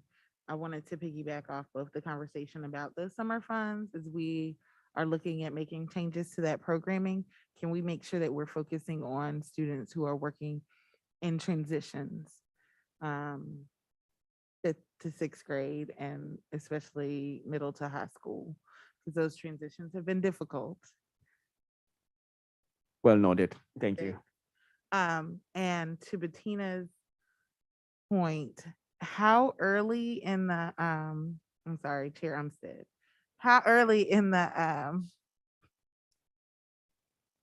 budget cycle can our schools and our community expect to hear from us about the transition of these positions?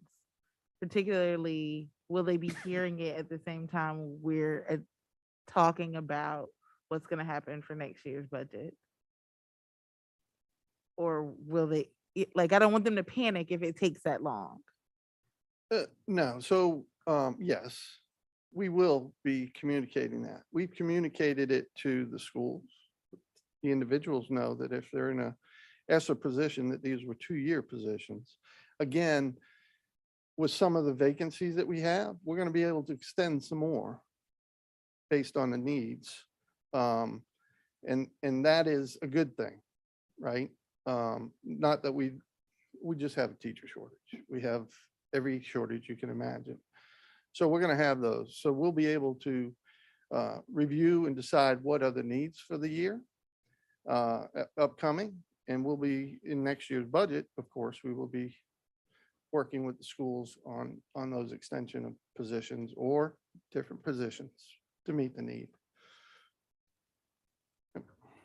No, sir, when you say they're 2-year positions, that assumes this year is year 1 for some of them, and we have 1 more year, or this is year 2 This is for year them? 2. That's important. So we will be counting on Leandro to fill the gap as we have for the last 28 years. School-based tech champions seem to have 10 positions, but 0 filled. I hope in our creative ways we can figure that out as we continue to want to support all the work that it is being a 1-to-1 district, especially with sticky little fingers and devices going home and things getting lost. And then, Dr. Monk, I didn't want to leave you out because so much of this is fun for you. Do you have thoughts on where we are with actually seeing one of those outdoor classrooms finished and at fruition? Where are we with the water bottle refill stations, like all the physical? I know you're going to bring us ventilation at another time, but some of those things that you're excited about that you want to share, kind of how those are going, because these are big, big dollars on big projects. Sure, thank you for that. I have Mr. Davis here with me, and he can provide all those dates. Because he's not doing, I mean, he's only building 3 schools right now. Yeah. Happy to address those comments. And so we disseminated the funds of roughly 43 million over the next 2 years into 3 parts: HVAC, replacing boilers, chillers, and controls, the water bottlers to reduce the contacts, as well as the outdoor learning. Particularly to the outdoor learning, we have an agreement that you may have seen earlier this summer for $2 million. This supports 30 outdoor classrooms. We just finished a bid to, once they are delivered on the sites, to have a contractor construct those furniture pieces, as well as the 10-foot by 10-foot landing pad in the designated area that we discussed with the principals. That work is slated to be finished November the 11th. Now, again, we're still tracking the delivery of that equipment is to happen later on this month. But as we stated in some of our other slides, we're still at the mercy of this market. And so that delivery time should stay true. But if in fact it does, we will definitely provide you some updates. We have brought to this board 2 boiler replacements, Southwest Elementary as well as Brogdon. That work should start fairly soon, as well as because this HVAC is seasonal, we'll be bringing some chillers that will be incorporated into next spring. But of the $9 million that was in the Esser 2, we approximately have $3 million left, which we will definitely spend by next spring. And then of the remaining $9 million that we have left, we definitely will take care of that. And the bottle fillers are on site at our establishment on Hamlin Road. We just took bids. The bottle fillers not only was an asset to DPS, but was an opportunity for us to get small underutilized businesses to help install those. And so we do have the material on site, and they will be trickling into our schools as we speak, so that people will be able to utilize the contact bottle fillers. Thank you so much. That's an incredible amount of detail that you also hold in your mind there, Mr. Davis. That's great. Any further questions, discussions? This is here for information this evening, and then I know we've all learned a lot. So if not, Mr. Lasore, we have such gratitude for all that you brought today, and thank you and your team for careful management of these important funds. Thank you. Thank you. That brings us to item 9A, going from Esser to ESSA, accountability model results. Dr. Hardy, that looks like you. Good evening, board members, Dr. Mabenga. Board members, at your place, you have a green folder. And I do want to, before we get started, go through the components that you have there. For our community, cabinet and staff members that are here, you have hard copies at your place. And for our community, Ms. Smith has posted these where you would find all of our usual board materials. So at the front, you will have the presentation that we will go through today.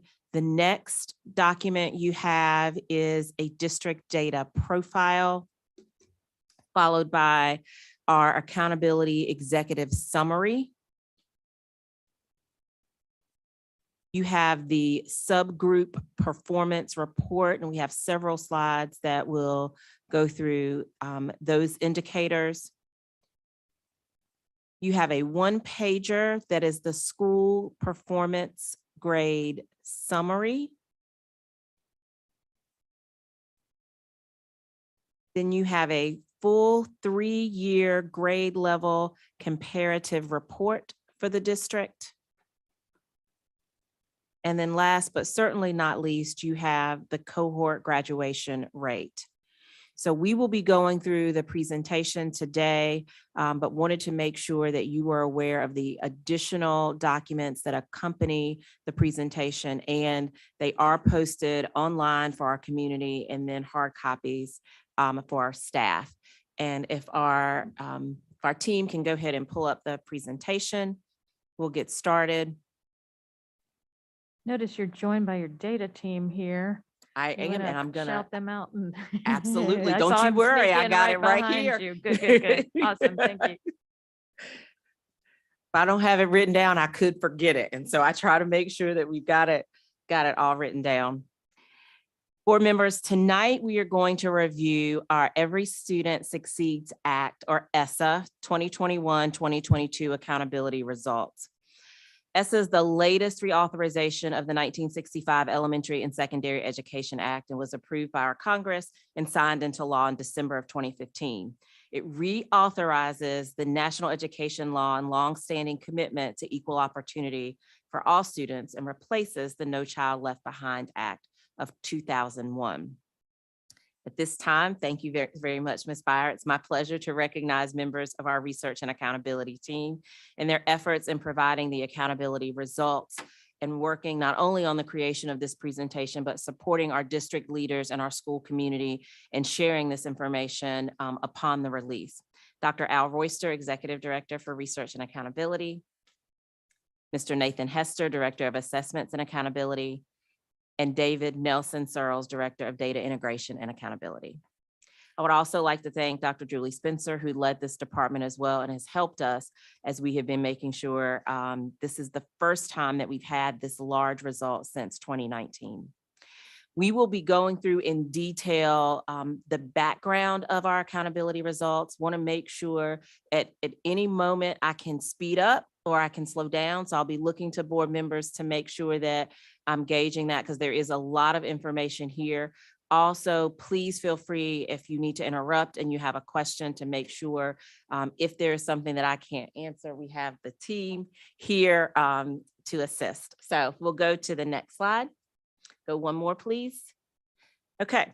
So this slide is in reference to our school performance grade. So it shows a simple pie graph that explains the components of the school performance grade. 80% of the school performance grade is made up of school achievement, which consists of our end of grade assessments, often going to be referred to as EOGs, our end of course assessments referred to as EOCs, our high school, college, and career indicators, as well as English learner progress, often referred to as EL progress. 20% consists of growth, which is EVOS growth in reading, math, and science. Also, you can see on the slide for our school performance graded as a 15-point scale. So 85 to 100 would indicate an A. Next slide, please.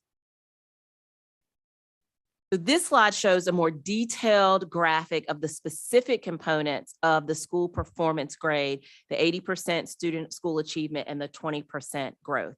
You'll also see a brief description of those business rules regarding that. So in our K-8 schools, we've got our EOGs in reading, math, and science, grades 3 through 8 for reading and math, for science, grades 5 and 8. We have end of course for those students who are taking those assessments at our middle school for Math 1 and for biology.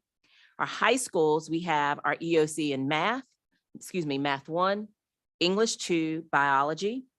We also have math course rigor, which is the percent of students who successfully complete Math 3.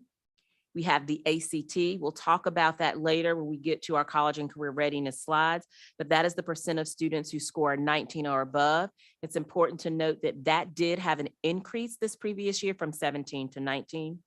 We have our ACT work keys, as well as our AWA, which is our ACT/our ACT work keys, as well as our 4-year cohort graduation rate.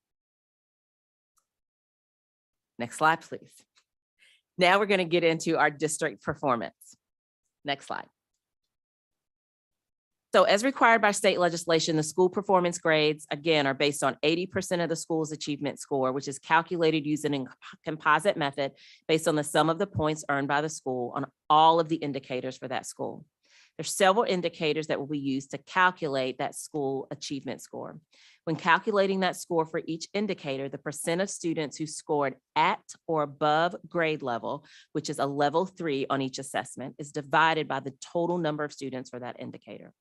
To get the total school achievement score, the total number of proficient scores for all indicators are added and then divided by the total number of scores for that indicator.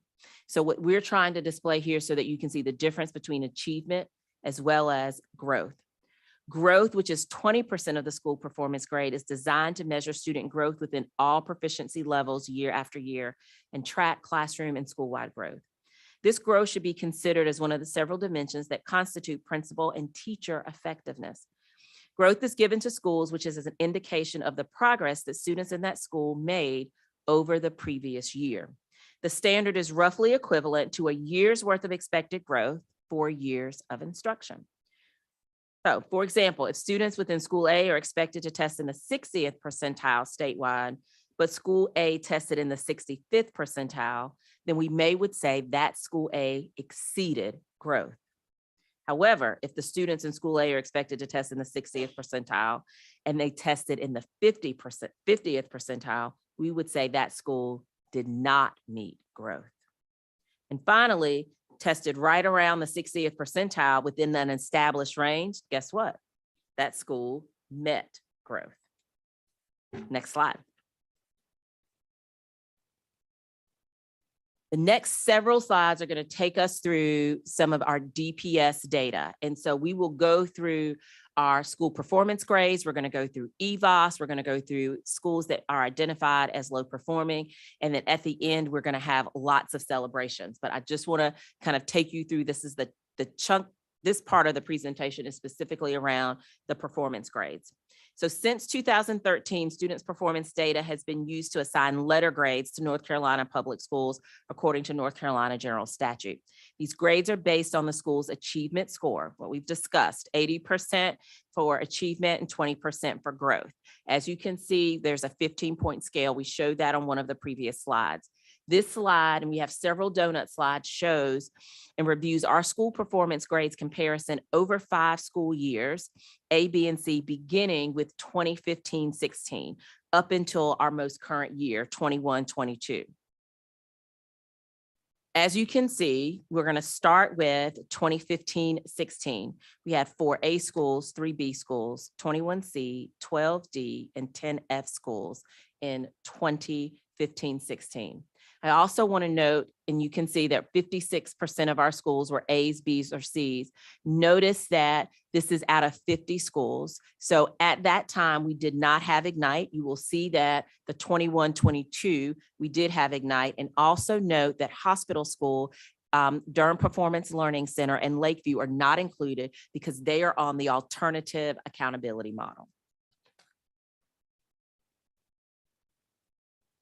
There was an increase in our number of schools identified as A, B, and C in years 2017-18 and 2018-19, with a total of 35 in 2018-19. 2018-19, we had 4 schools identified as A, 7B, 24C, 14D, and 1F. Current year, 2021, we have 3 schools identified as A, 7 as B, 14C, 24D, and 3 identified the letter grade of F. 2018-19 was our highest year of schools identified as A, B, or C, which was the year prior to COVID. Next slide, please. This slide reviews our overall grade level proficiency over the previous 9 years, beginning with 2013-14 up until our most current year, 21-22. Please note that 2020-21 school years are not shown due to COVID.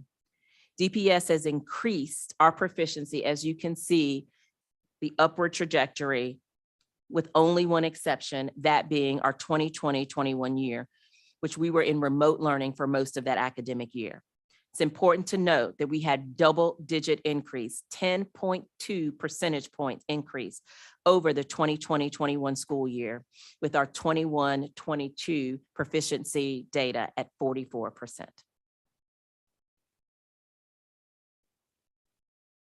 Next slide, please. Next couple of slides are going to take us through the content area. So over our next few slides, we're going to review reading, math, science, and our EOC proficiency results. This slide in particular shows our reading proficiency results in grades 3 through 8. As you can see, we increased proficiency in each grade level compared to 2021, with the exception of grade 6, with a 0.5 percentage point decrease. As noted by Board Member Rogers, this is an area where we think about our students as they transition to grades. Our sixth graders had very limited in-person instruction since they were in fourth grade. Missing some of that face-to-face instruction regarding language immersion, as we know, impacts reading, speaking, listening, and overall comprehension, possibly impacted this particular area. Even with that dip, we increased by 4.4 percentage points in our reading composite.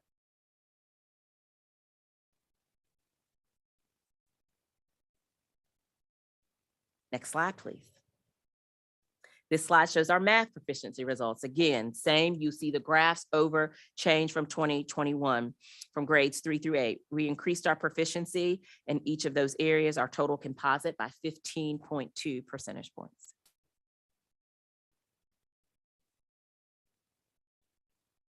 Next slide. Science. Science proficiency in grades 5 through 8 with an increase of 14.6 percentage points. Next slide.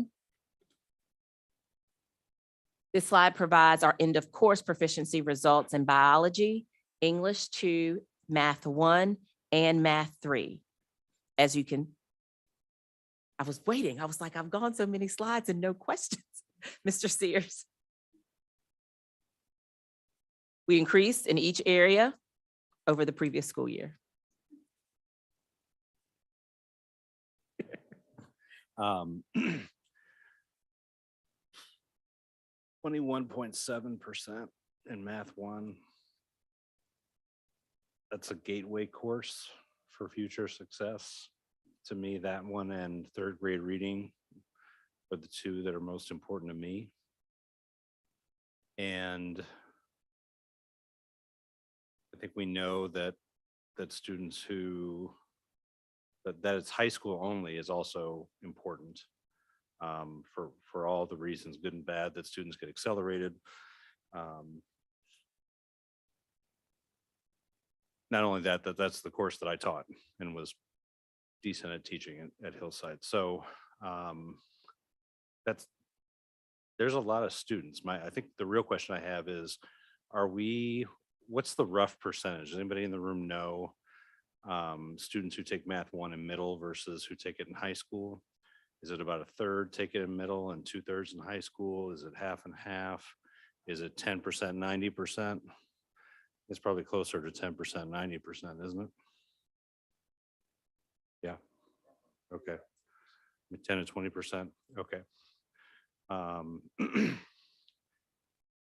And that 21.7%, how do we count? Does that count students who may be taking it for their second or third time? This is just a snapshot in time, right? Every kid that took it, every student that took it. Every student that took the EOC and was proficient. And I think one of the things, and I probably should have shared this at the beginning, is in the past couple of years when we have presented our accountability results, we've complemented that with our priority 1 strategic plan update. That is going to be coming to you a little bit later, which does also provide an opportunity for more robust conversation regarding our response to the data. I think what Mr. Sears has brought up is definitely well noted. We know that those transition years as well as proficiency in Math 1 is an opportunity that we have in the district, and that course is critically important as a predictor for graduation rate as well. Yeah, so I'd like to, it doesn't have to necessarily be at this level of a meeting. It could be a small group meeting. I'd like to hear some more unpacking of where we are with this without taking up everyone's time. But, you know, I know there's many mitigating factors, including shortages. I'm sure there are classrooms that sat empty or with substitutes. But 4 out of 5 for maturing young people not passing, you know, that rivals some of the GLP composites at our very lowest performing schools. So I need to hear more about why we're not doing better in that category. Mr. Shears, let me just acknowledge your concern about Math 1. As a matter of fact, we had a conversation about this in our leadership retreat as well as today. That's not a good number. As you said it, that's a gateway. If we really want to push our student to STEM and all that, that's a prerequisite for that. So I think in a small setting, we can have that conversation. And I think I'm starting that conversation with our math specialists at the central office, the kind of support that's going down. Yeah, I would like to have a conversation with you. If you'd like to have this in a small setting, we're not pleased with that being less even 25% of our student passing Math 1. Do you think it would be helpful to have in a follow-up item, just kind of break down that Math 1 data? Because, so how many students take it in 8th grade, and maybe just numbers versus percent, right? Like numbers 8th, numbers 9th, numbers who are taking it for the 2nd, 3rd, or 4th time. The repeaters, to kind of break that out a little bit. And I know that can happen in the other high school courses too, right? But I think Math 1 tends to be a little bit, it looks like an area for some attention. And, you know, future goals, I would love if we could be thinking about how we get more students in Math 1 in 8th grade. Like that's where we really want to see exposure in that time.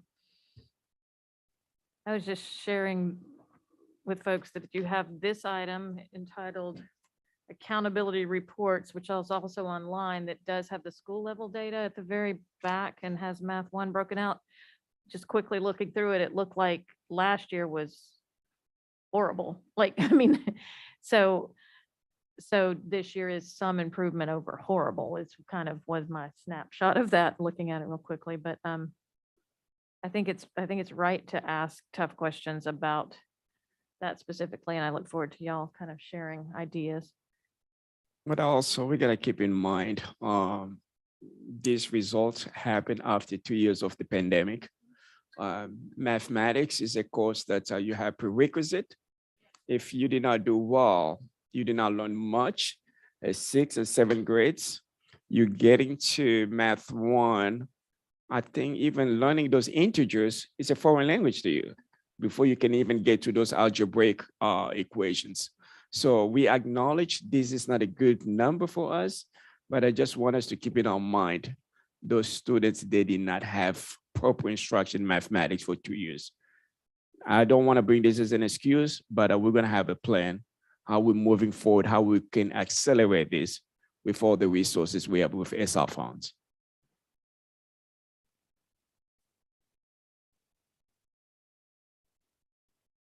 Thank you, Dr. Hardy. I think that's a great place for you to continue if you're, yeah. Thank you. Next slide. ESSA also requires each state to provide an annual assessment of our English language proficiency to all students that are identified as English learners. In North Carolina, the annual assessment that we use is called the Cte Access Test, World-Class Instructional Design and Assessment. Within this particular assessment, there are 4 domains: listening, reading, speaking, and writing. Listening and speaking account for 15% of the access test, while reading and writing account for 35% each of the access test. The language proficiency levels range from level 1 to level 6 with increasing language proficiency. In North Carolina, proficiency exit criteria is 4.8 overall, which means students can perform at grade level without additional language support. Under ESSA, EL progress must be measured and reported for all English learners for grades K through 12. This previous academic year, our EL progress percentage increased. We were at 9.8% at 2021 and 16.8% for the 21-22 academic year. Next slide, please. I want us to go back to that slide. Yep. Thank you. And I'm going to take a pause because there was definitely indignation about a 21%. But I mean, when I look at those numbers, 16.8%, there's grief, you know, because we are definitely dismal with this data. I do have just some recommendations because I know strategic plan priority 1 includes an overall of all the different ways, like all the different data for all academics. And my request is that we really focus on these areas that need like critical attention. And I had a question in the strategic plan update that was about what are we working, what kind of timeline are we working on with students who are in the ESL department, English learners? What is our timeline? How many years is a student going to be in a category and not exit out of that? And the response, and I can go back to that meeting, was that research, there was some quotes that were put out in 7 years, but when I look at what is the state's maximum timeline to proficiency based on North Carolina's state law and like policies and all that, it's 6 years. So we can't go on a timeline of 7+, like we cannot. There should be no student going beyond 7+.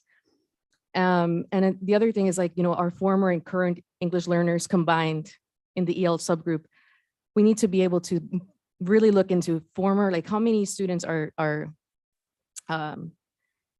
are we looking at this data and how long are they in that category? So there's definitely a lot with this data. It shows that we need to definitely put some resources, put some strategic plan, like real strategic plan goals, like what are some of these numbers looking like? Because it's been dismal for a long time. We have advocates from Duke, the Citizenship Lab, folks in community. I know so many organizations that are out there, Church World Service doing a lot of good work with our immigrant community, ways that they're looking at education for English learners that come from, so many different places. We have not only Spanish speaking in this state. I mean, the languages that we have, Spanish, Arabic, Chinese, Vietnamese, we have to be really, really careful of looking at this data and providing, going into disaggregating the data and challenging maybe some of these notions that it's okay to have children 7+ years or more. But I know we have a lot of work on it. Dr. Mubenga, he has, we have had conversations with Dr. Mubenga. Thank you for, prioritizing students just across the board, especially groups that have for a long time showed the numbers don't lie year after year, right? Thank you so much. And just in one aspect, we know how important all of the data points are where we do have some opportunity. We did start some of that work with our principals yesterday in really being strategic, as you mentioned, in terms of disaggregating. So the Office of Research and Accountability did provide with our schools as we're looking at students for this upcoming academic year, being very specific on students that should be exiting this particular year. So schools know exactly who those young people are, and making sure that there's an understanding regarding where their previous scores on each of those domains and how we can support each of those young people in becoming more proficient on those domains and increasing the number of students who exit. That's just one step in working towards that particular area. And we know that as we continue, just as we discussed with Math 1, there are going to be areas where we do have opportunity. Appreciate your comments as we work to make sure that our students get better.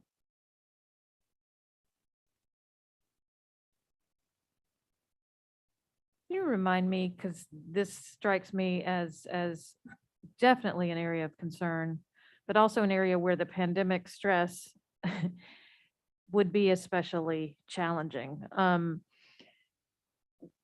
Students have to take these tests the same year they arrive sometimes, or they take the second year. They're forced to take a test in a language they don't understand really quickly. I mean,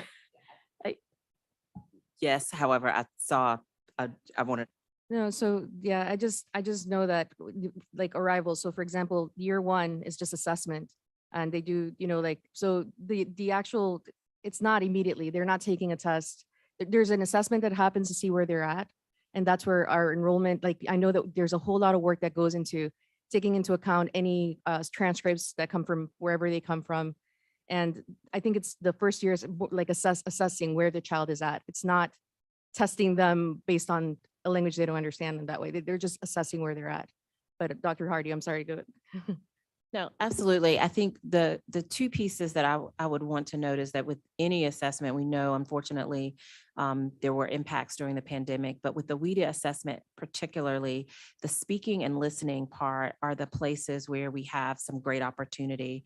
And those portions of the assessment are given individually to our young people. And each domain is given over a period. So the window that our young people have to take that assessment is over several months so that we can make sure that we assess each person. The other point that I think is important to note is that those scores should be increasing over time, and we should be working with those young people so that we can ensure that they are making more progress so that they can exit. And the longer they are being served in that program impacts their ability to not only access language, but become more proficient in other courses as well. And so one of our opportunities is to really make sure that we're looking strategically at that data, helping students become more proficient in the domains in a shorter amount of time so that they are able to exit. That will not only help this number, but it will also help some of the subgroup proficiency data that we will be talking about later. Our students are also expected to be assessed every year. So they take that WIDA assessment every year.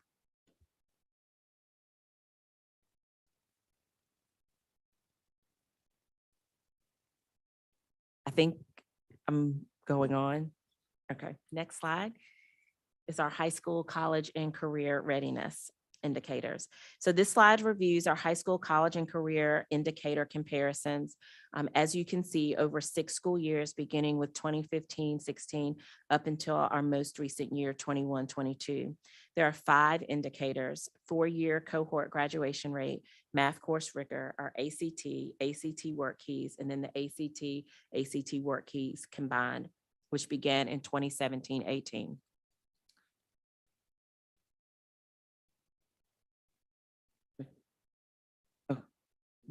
Yes, sir. I didn't know if you wanted, I apologize. So one of the things that I mentioned earlier in the presentation was the change in the score for our ACT. It increased from 17 to 19. And we, LEAs not only across the state have also shared that we knew that this was going to have significant impact in our ACT scores. So that is one factor in addition to other factors, but one key factor when you look at our ACT decline there.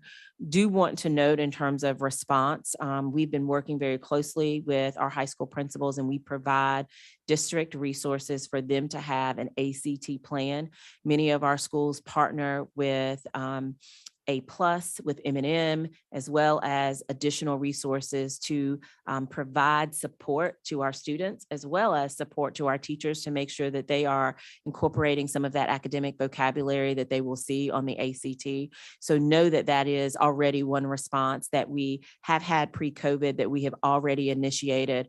And we even have a couple of high schools that have already submitted their plan and will be able to access those dollars for their support that they will have at their schools.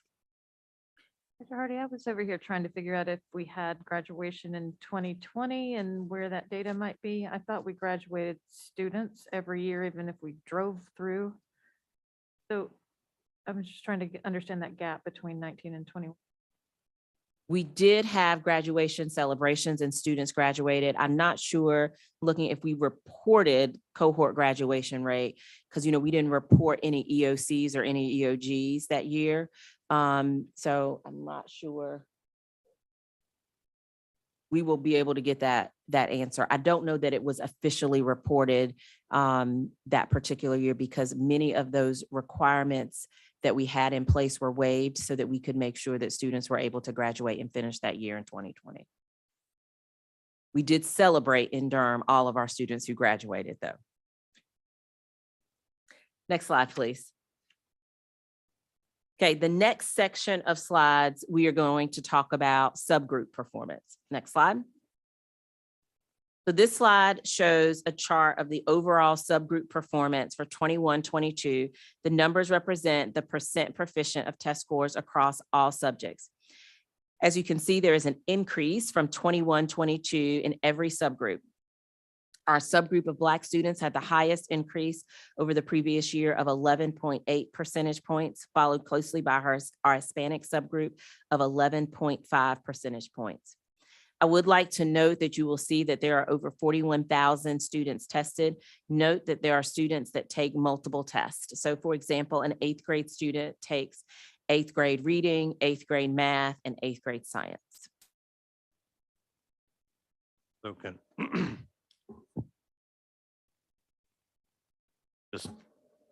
This is the recovery slide, right? I mean, this is a slide that to me most adeptly shows a year back in school, right? Brings us up about 10% across subgroups, with some exceptions that we should pay attention to. Thank you.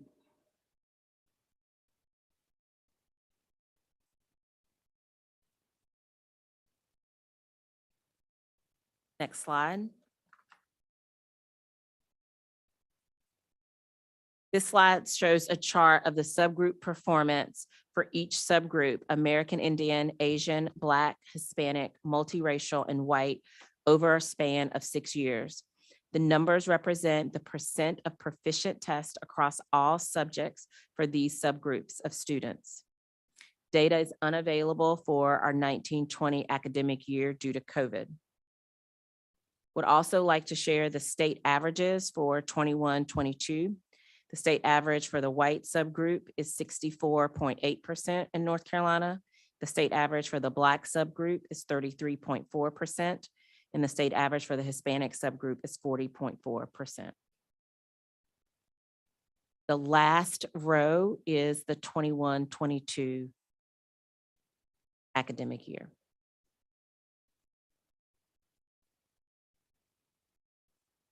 Could you repeat those percentages? Could you start with Black, then Hispanic, then white? The state averages. Yes, I can do them in that order. I apologize. Black, 33.4. We are at 35.1. Thank you. White, 64.8. We are at 79.2. Hispanic, 40.4, and we are at 34.2. Thank you.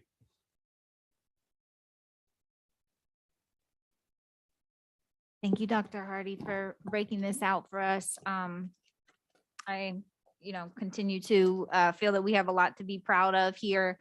And this subgroup data is so important as we look at where we need to focus energy resources. And we are, I don't want to say battling, but we are confronting so many different elements here. As we look at experiences of students of color, particularly Black and Latinx students, our LEP students and our students with disabilities, and our economically disadvantaged or low SES students. So I just want to note that that data of the statewide data is really valuable, I think, and consistent with I think in years past, the data where our white students are performing better than the state average and our Black and Latinx students are performing, actually, that's not true with Black students. Black students are performing better than the state average, and Hispanic students are performing lower than the state average.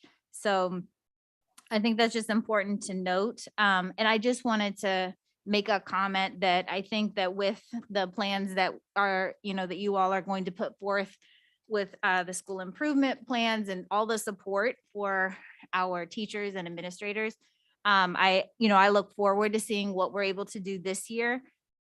With the data last year, we were, dealing with the teacher shortages, social and emotional issues with students still coming out of the pandemic or being in the pandemic. And then of course, the issue of learning loss, or, many don't like that phrase, but the sort of disconnection that we have, that our students experienced from in-person learning.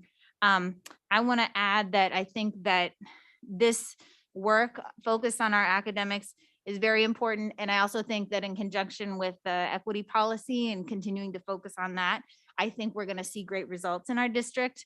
I'm just, looking forward to where we'll go from here. But I am, very happy that we have made the progress that we've made, and just want to continue to support our educators so they can continue to see growth in these different areas. But thank you for this data, because we have to know where we're at with all the different groups in order to know where we have to focus and just pay more attention. Thank you.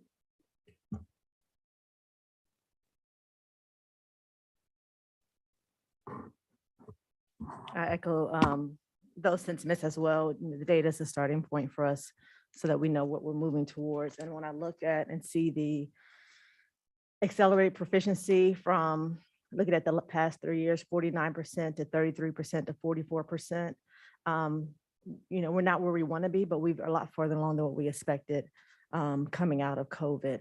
And I think that when you look at the numbers in this disaggregated data, we've known that there is an opportunity gap with our schools and within for our students when we look at these scores, and then in comparison across North Carolina, really concerned about being at 30% proficiency, knowing that 40% of the population is Black students in enrollment, 75% are students of color, and you're saying they're at 30 and 40% proficiency. Of course, that's not good enough. And I know that our educators, our staff is working so hard and being intentional in our school improvement plans and looking at equity. We have a race equity policy. I think that I appreciate it when we had the organizational change and equity affairs was under chief of staff at the time, where we had a touch point for every department. In the same way we have a touch point for equity in every department, we also need to have a race equity lens as a board and making sure that we're prioritizing race equity training ourselves and using a race equity lens when we're looking at policies and practices that we're moving forward as well to support our educators and supporting our students. Because when the primary predictor of outcomes is race, and our numbers are showing that, we have to put all of our emphasis and priority there as well, as and just raise all of our kids up. So thank you for sharing this data. The comparison is being made as well, and giving us further ways to be introspective and tighten up in areas with great intentionality. Thank you. We're united in that. Dr. Hardy, can you keep us moving before we? I just have one comment before the 10%. We did remote learning and then we went into in-person. And I just want us to keep in mind, like, we celebrate, but we also understand that when you compare, you could do comparisons. You have to compare the conditions. You can't compare remote learning numbers to in-person learning. So that gave us a bump, right? And so we have more to do, but I just wanted to make sure that when we do comparison apples to apples, conditions are very important. And I just wanted to make sure I said that. Thank you.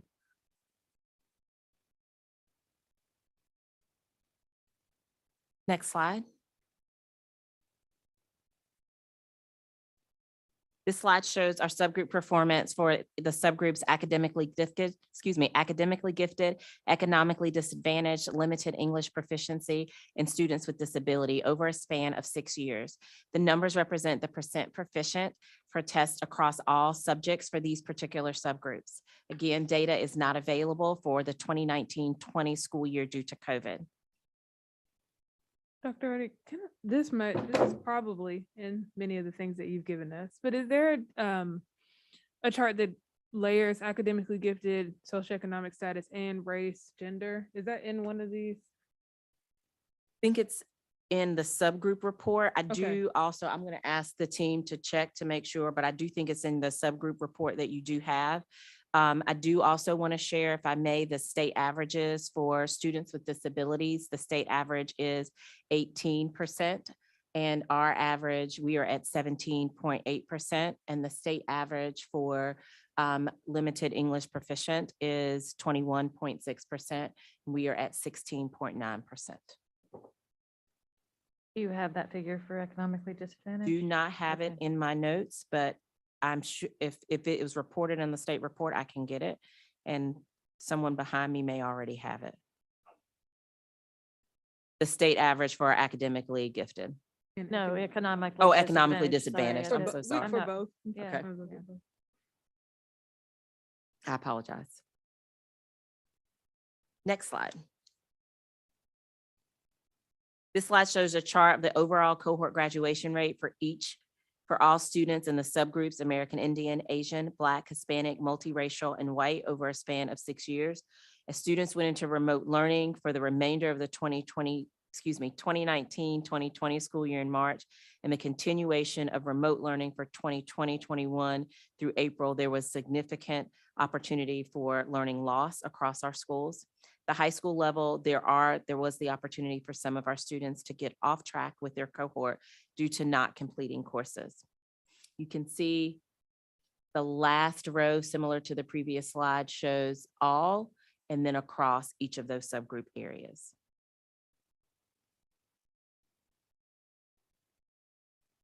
Come to the mic. You'll have to come to the mic. That's okay, Dr. Royster.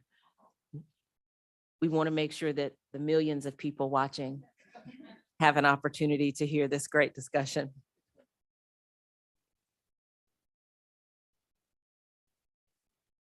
So for the academically gifted, the state average was for 3 and above was 94.8.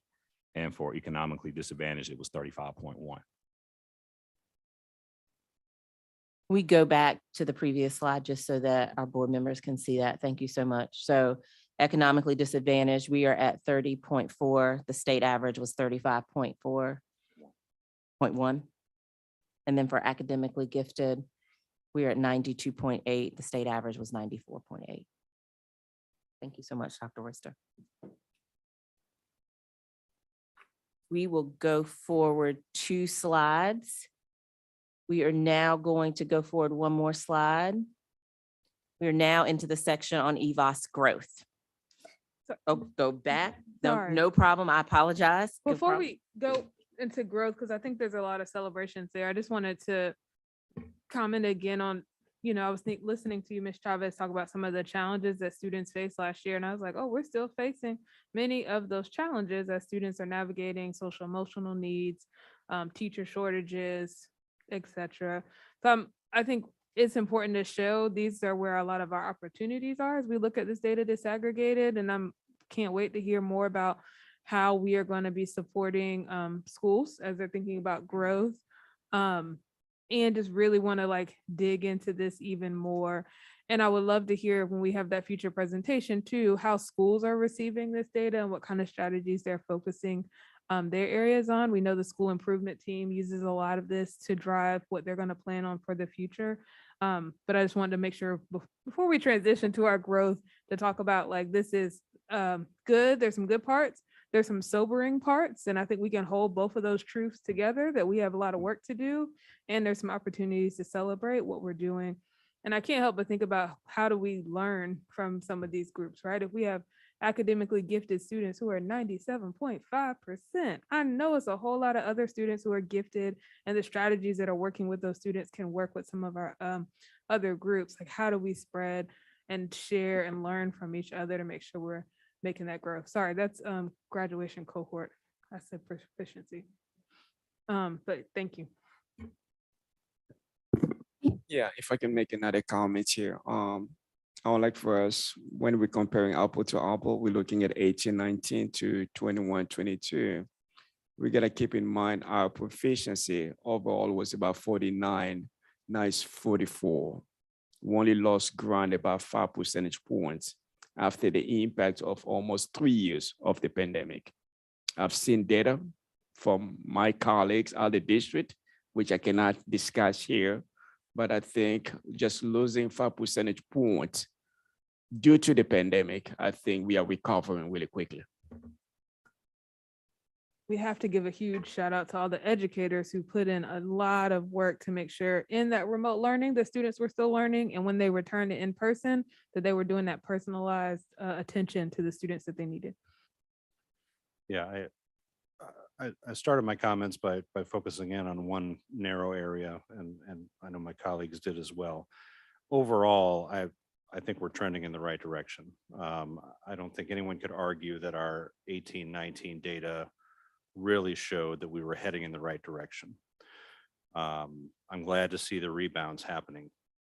And it's at these meetings that, for the millions and millions watching at home, and for us who have to go into the community and be ambassadors for what this stuff really means,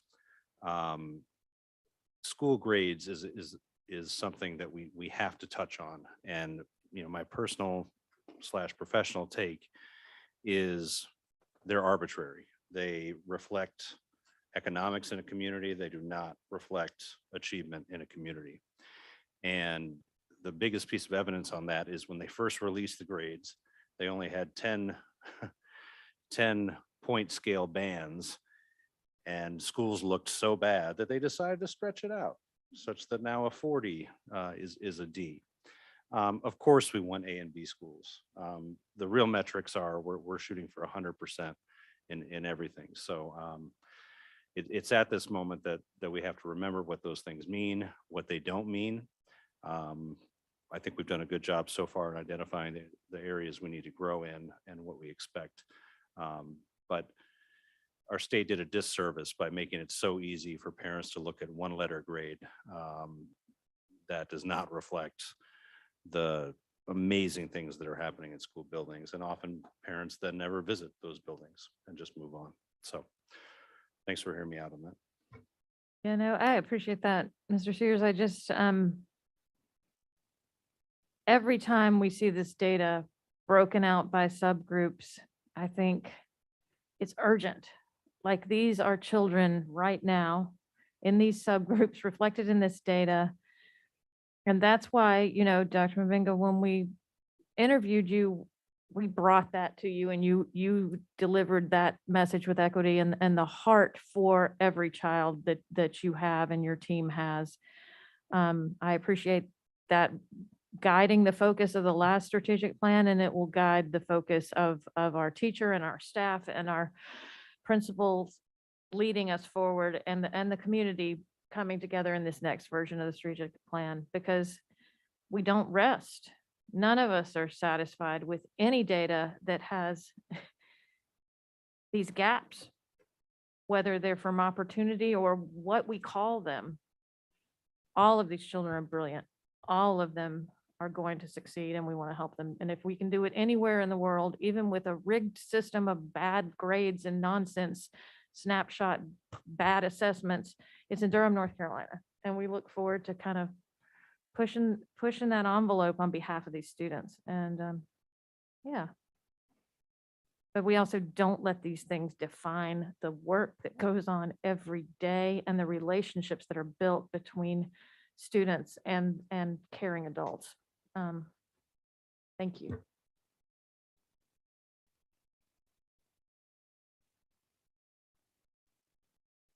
We'll go forward 2 slides. Perfect. This slide shows our EVOS growth status comparison over 5 years of met and exceeded schools, beginning with the 2015-2016 school year up until our most recent year, 21-22.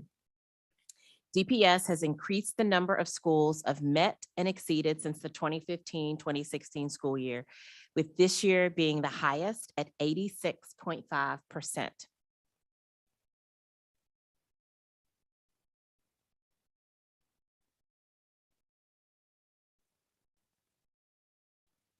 Next slide, please.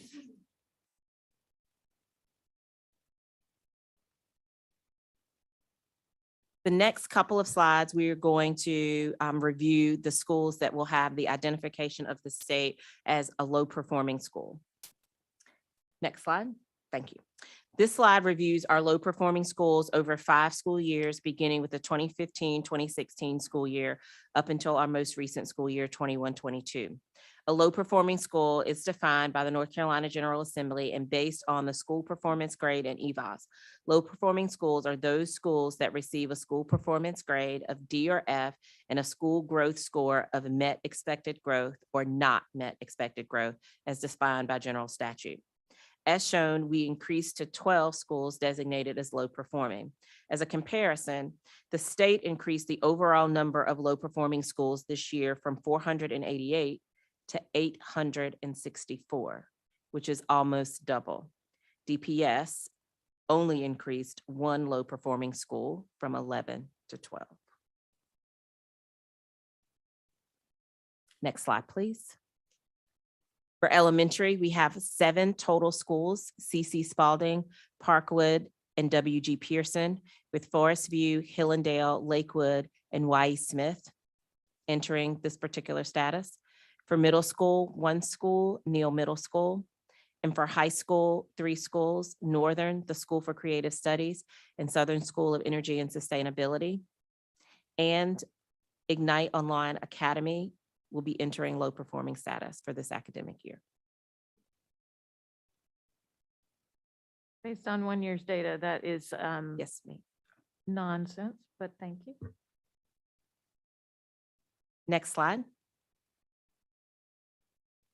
As we've had the opportunity to discuss, we do have opportunity in our data, but there are also some great celebrations. If we'll go to the next slide.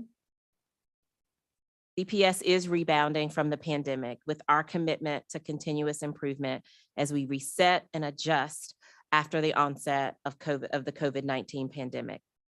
This is shown by the district's highest percentage of schools meeting or exceeding growth in 8 years. This matches the previous high point that DPS earned when the state began reporting growth proficiency in 2012, 2013. But let's talk about some of those specific successes. 3 DPS schools were ranked in the top 20 of all schools in the state. Durham School of the Arts at number 5. Shepherd International Baccalaureate Magnet at number 15. Rogers Herb Middle at number 19. 2 schools ranked in the top 50. Pearsontown Elementary at 34 and Carrington Middle at 40. 23 schools ranked within the top 20% of the state's 2,532 schools for academic growth. I just feel like the millions of people should hear that again. 23 schools ranked within the top 20% of the state's 2,532 schools for academic growth. Durham School of the Arts, Glenn, Lakewood Montessori, Mangum, Carrington, Club, Holt, Eastway, City of Medicine, Shepherd Middle, Lowe's Grove, Spring Valley, Southwest, Githens, J.D. Clement Early College, R.N. Harris, Merrickmore, Pearsontown, Brogdon, Eno Valley, Sandy Ridge, and Oak Grove. And finally, as mentioned previously, we had double-digit proficiency increase over the previous year. We have several schools that have exited low-performing status: Bethesda, Fayetteville Street, Glenn, Merrickmore, and Oak Grove. At the middle school, we have Lowe's Grove and Shepherd that are exiting low-performing status. I'll go to the next slide. I'm sorry. Thank you so much. We also want to celebrate our schools with an A or B performance grade, and we have 10 schools with that designation. Our A schools: J.D. Clement Early College, Middle College on the campus of Durham Tech, and Pearsontown Elementary. And then 7 schools with the designation of letter grade of B: City of Medicine, Durham School of the Arts, Durham School of Technology, Easley, George Watts, Lakewood Montessori, and Rogers Herb.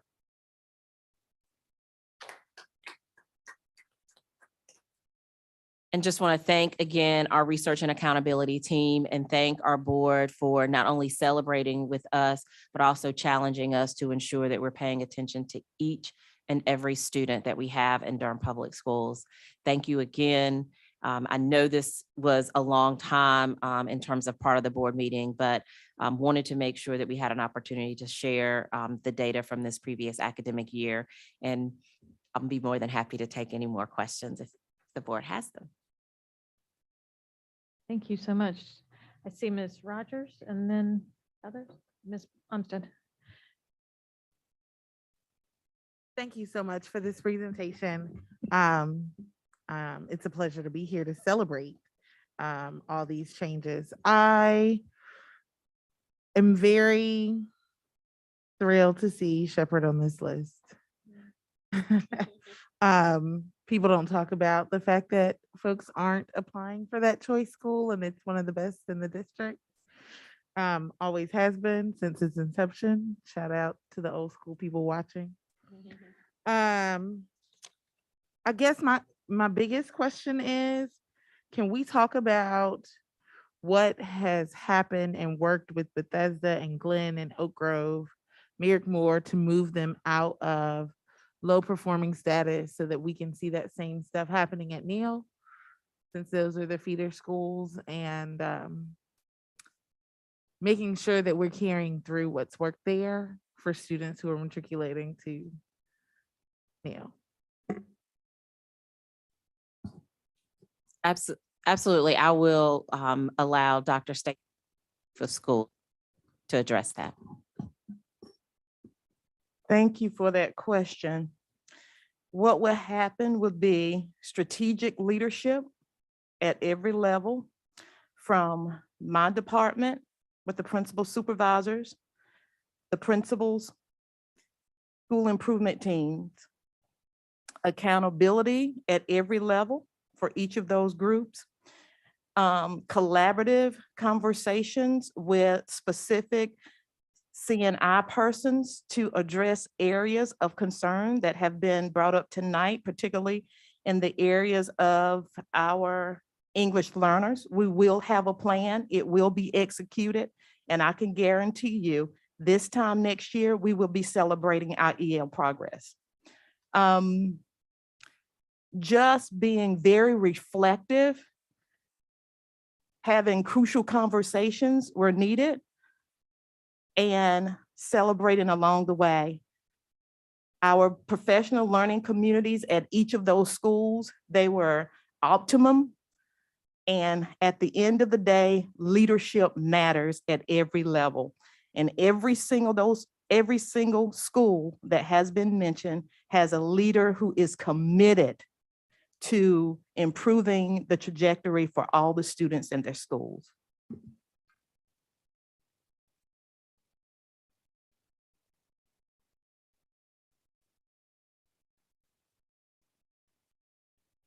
So much to celebrate, and I've appreciated the graphics online, the way that we're promoting this on social media. And I think there is so much gratitude to the leaders at these schools, to the teachers, to the educators, to the counselors, to that whole staff, right, who led to schools getting to where they are.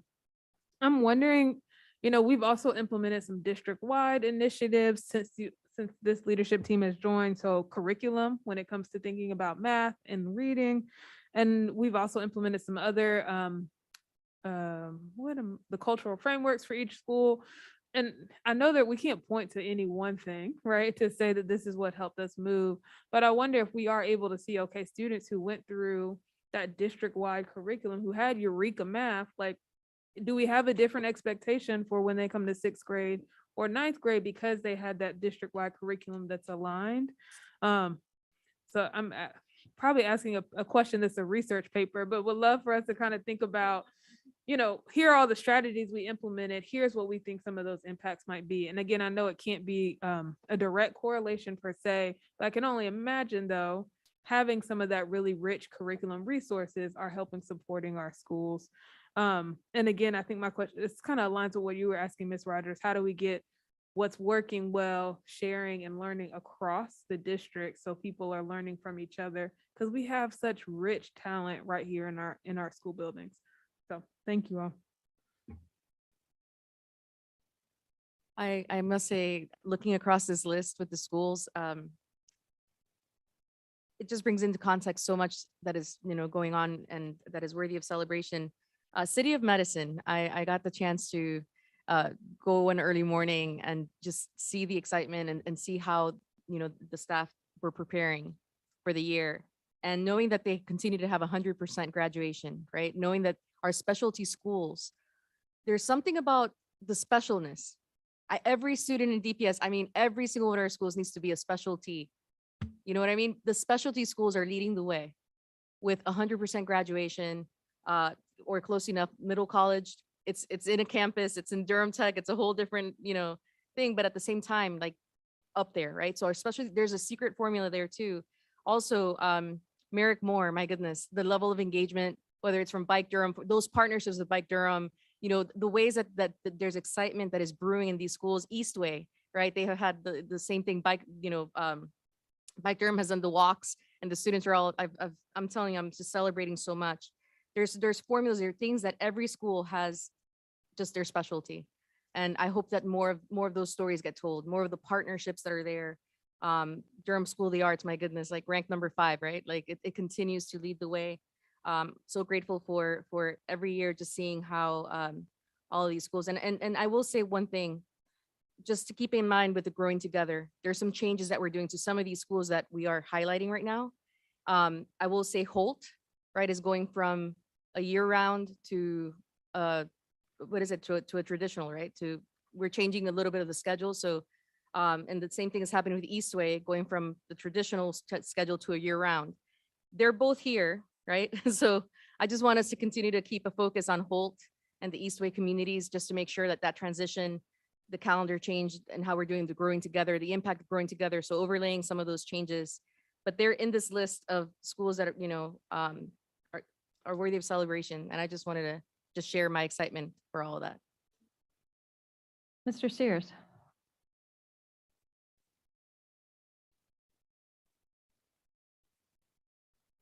Come back to me if we're still on this. I didn't write down my thought and now it's No, gone. you're good. You're good. It is, we've been here a while and that was a lot of data. I remember. Good, perfect. I wanted to point out something Dr. Stewart, Stewart said, and that I think this board and this superintendent administration have really focused on, and that is school leadership. And I don't think you can look at every single celebration and say that, you know, that was the principal, but school leadership matters. That's why our district focused on bringing principal pay up to #1 in the state. And I just want to applaud that. I just want to take a moment and say, I think we are seeing both in the 18-19 data and then again this year, the result and benefit of investing in quality leaders. That is not at all to diminish the work within those buildings by our teachers and staff. But we know that great staff and teachers stay because of quality leadership. And so I think there's plenty of kudos to go around, but calling out that specific piece and asking you to continue to focus on that is important for me. Thank you. I want to send some affirmation and love to the schools that landed on a list that is arbitrary and capriciously made up and vile, entitled low performing schools. Those are our opportunity schools. Those are our beloved schools. You all are doing tremendous work every day. You can meet growth in North Carolina and still find yourself on a list of nonsense. This is not reflective of the work that you are doing. It's not reflective of the value and love of our students. And these are some of our most beloved schools. So we see you. Let us know what you need. Let us know how we can support you. But it is not, you know, this system puts a stigma on a school that makes it harder to recruit teachers at a time when it's nearly impossible to recruit educators because of low pay in North Carolina. It's nonsense. There's no, unless I'm wrong, unless something's changed, there's no extra resources coming from the state of North Carolina to support these schools. And you said the list grew in North Carolina, 864 school communities that need additional support from North Carolina. That's not coming. We're going to have to figure it out locally like we always do. But I don't want our folks there to feel beaten down by this board. We fought when the state tried to take over a couple of these schools years ago. We'll continue to fight to get you what you need as you work with our students. That's what I wanted to say. Other thoughts, questions, concerns? Got the data, our public has the data, Ms. Lewis.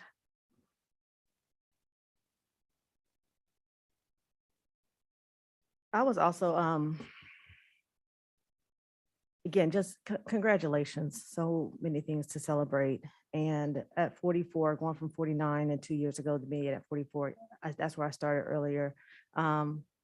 It's tremendous accelerated learning that has happened and where there's opportunity for us to grow. I know and trust this leadership to be intentional about that. Some of the things that I think I might have heard was, there was targeted outreach for summer enrichment this past summer, and maybe looking at extending hours with clubs or tutoring, Saturday academies. I'm looking forward to those innovative approaches to continue to accelerate learning. This is important to us and educators, and just as much as it is to students. I just remember recently a student just being terribly disappointed that they had not made the growth that they had worked so hard for, and was able to be a part of the Take Two and grew, and just was so excited and happy, and just barely into that place of proficiency. But that matters to that kid, and the way that our kids are able to celebrate and knowing that I'm learning how to read, and that someone cares about me and is taking this extra time. I want to also lift up the acknowledgements that Board Member Valladera has brought up about our collaborations in the community and partnerships that we have to have also.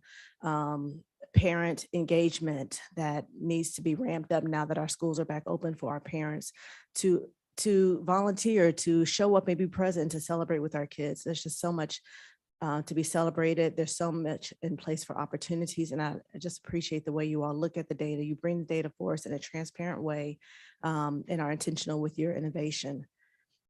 I thought I had one more thing. If I do, I'll come back to, but I don't want to take much time. I think that those are the main points. Thank you, Ms. Lewis. Other discussion? Let me Dr. just Mabenga, make yes. general comments here. Completely agree with Mr. Sears. Leadership matters, but I will also like to add the points that Ms. Valladera's made about our specialty schools. I think there have been stability among our teachers in those schools. Research is telling us that teachers are #1 component when it comes to moving student achievement, and principalship is #2. Those specialty high schools has been really family, and those teachers feel belong, they stay there. That's what's happening. So we still have a lot of work to do to make sure that our teachers are happy and they're staying as well.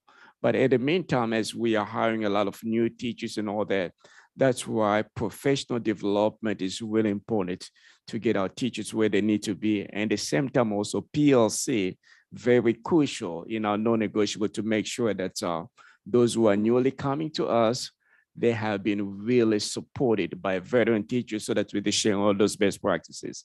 So I think we have some good playbook or good recipe in our schools. They just need to be around helping one another so that we can move all our students. I'm very positive that in the near future, our students will be moving forward.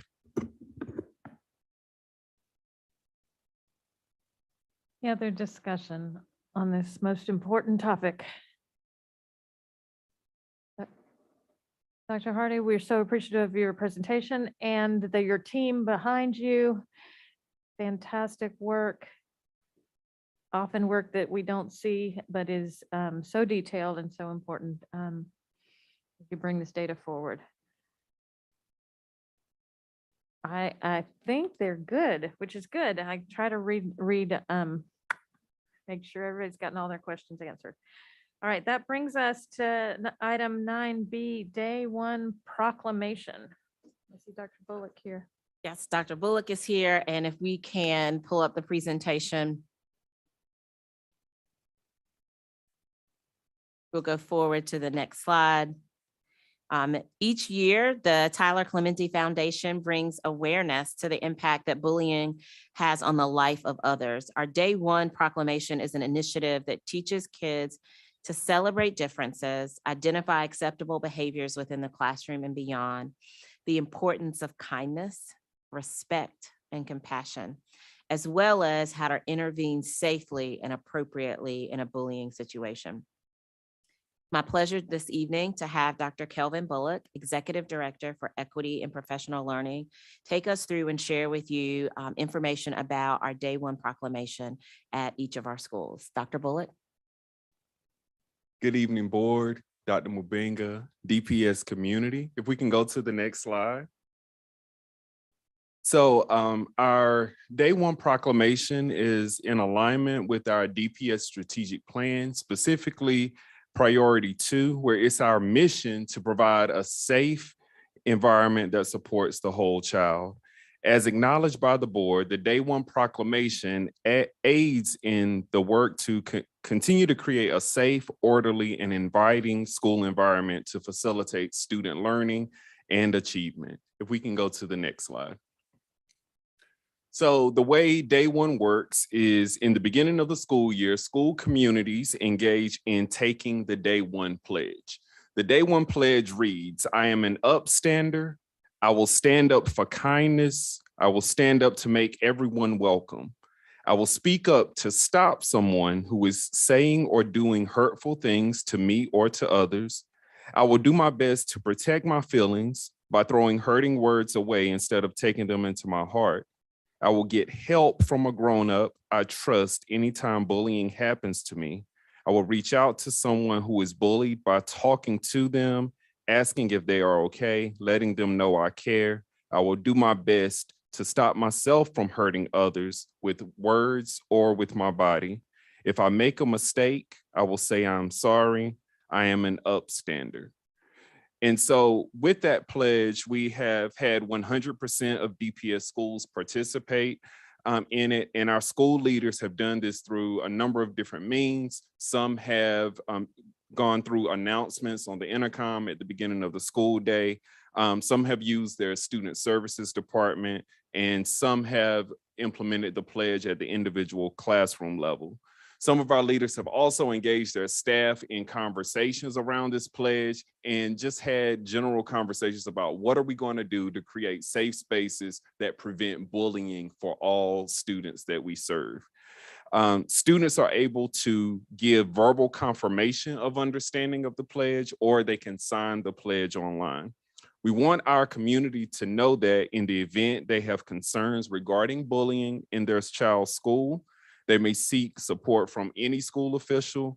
And in addition, students and families may find additional resources that focus on bully prevention, specifically cyberbullying, at our Celebrate DPS website, celebrate.dpsnc.net. And so that's a little bit about our Day One pledge that we've been putting in place at the board's request for the last few years to prevent bullying and harassment. Thank you, Dr. Bullock.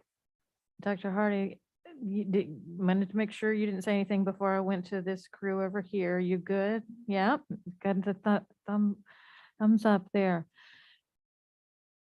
Ms. Umstead, I know when you brought this to us years ago, it came from a place of care and in your heart. And so I wondered if you had comments that you wanted to lead with this evening. Sure. I'm grateful that we are still implementing this pledge. A little bit about Tyler Clemente's story is that he was a victim of bullying, and some incidents happened where people did not become upstanders and led to him, unfortunately, ending his life. And so I think about just the time that we are in right now, how social emotional needs of our students are high. In a recent county, a school community is mourning one of the lives of their students. So I just want to say thank you all, and I appreciate our schools for participating in this. I got to spend a little time at City of Medicine at the end of their day on the first day after they did Day One, and they talked about how they had some really rich discussions with their students around what does it mean to be an upstander, and what does it mean for us to, use our words to support and uplift each other, and how do I let people know when a student is going through a hard time. So I really appreciate the fact that we're continue to do this. And I think it will support all of our students in our schools. So thank you all. Thank you, Ms. Rogers, and then Ms. Valladares. Thank you. I'm really grateful for this. I guess I have sort of two questions. My first question Is the pledge available online anywhere so parents can reinforce it with their students? I know we have the resources, but I'm pretty sure if with a Google search, you can find the Tyler Clementi Day One proclamation. I'm pretty sure that's the case. Okay. And we can, let me work with Dr. Maddox Perry and Dr. Soto. It could be, we could potentially put it on our Embrace website, which is our website that we use to support all of our social and emotional learning. So let me see if that is a possibility in addition to having families be able to search for it. In both languages? Actually, will- we do Have it in Spanish, Yeah, right? we have it in Spanish, Arabic, Oh, great. French. Yeah. Great. And Ms. Rogers, I'm on it's tylerclemente.org, and there's a day one page, tab. And there's different language for early grades, middle grades, upper grades, and there's even a higher education. And the language is just developmentally appropriate for all of those. So that is available. I don't see it in Spanish on their website, but I certainly glad to hear that we have it in Spanish. Thank you. This is particularly important to me as we're trying to transition into pre-pandemic status and making sure that all parts of families are included. And so my second question sort of goes along with that, to make sure that we have an understanding that our schools are open to families, to parents to volunteer, and our community support people to come back into our schools. Is that accurate, or?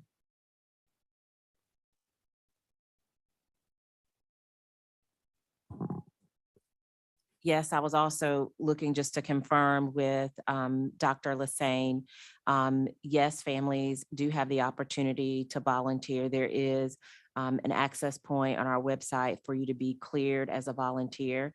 And then we do ask that our volunteers also attest to their vaccination status. That is also available as well for our families. And then our school level personnel will receive that information so that you can volunteer in the particular school community. But follow up, we are allowing students to walk in, we are allowing parents to walk into elementary schools. Sorry, Ms. Rogers. I thought we had, Dr. Mabenga, I thought I heard you say that at a previous meeting. Okay. Okay, thank you. So the signs that are on buildings will be taken down?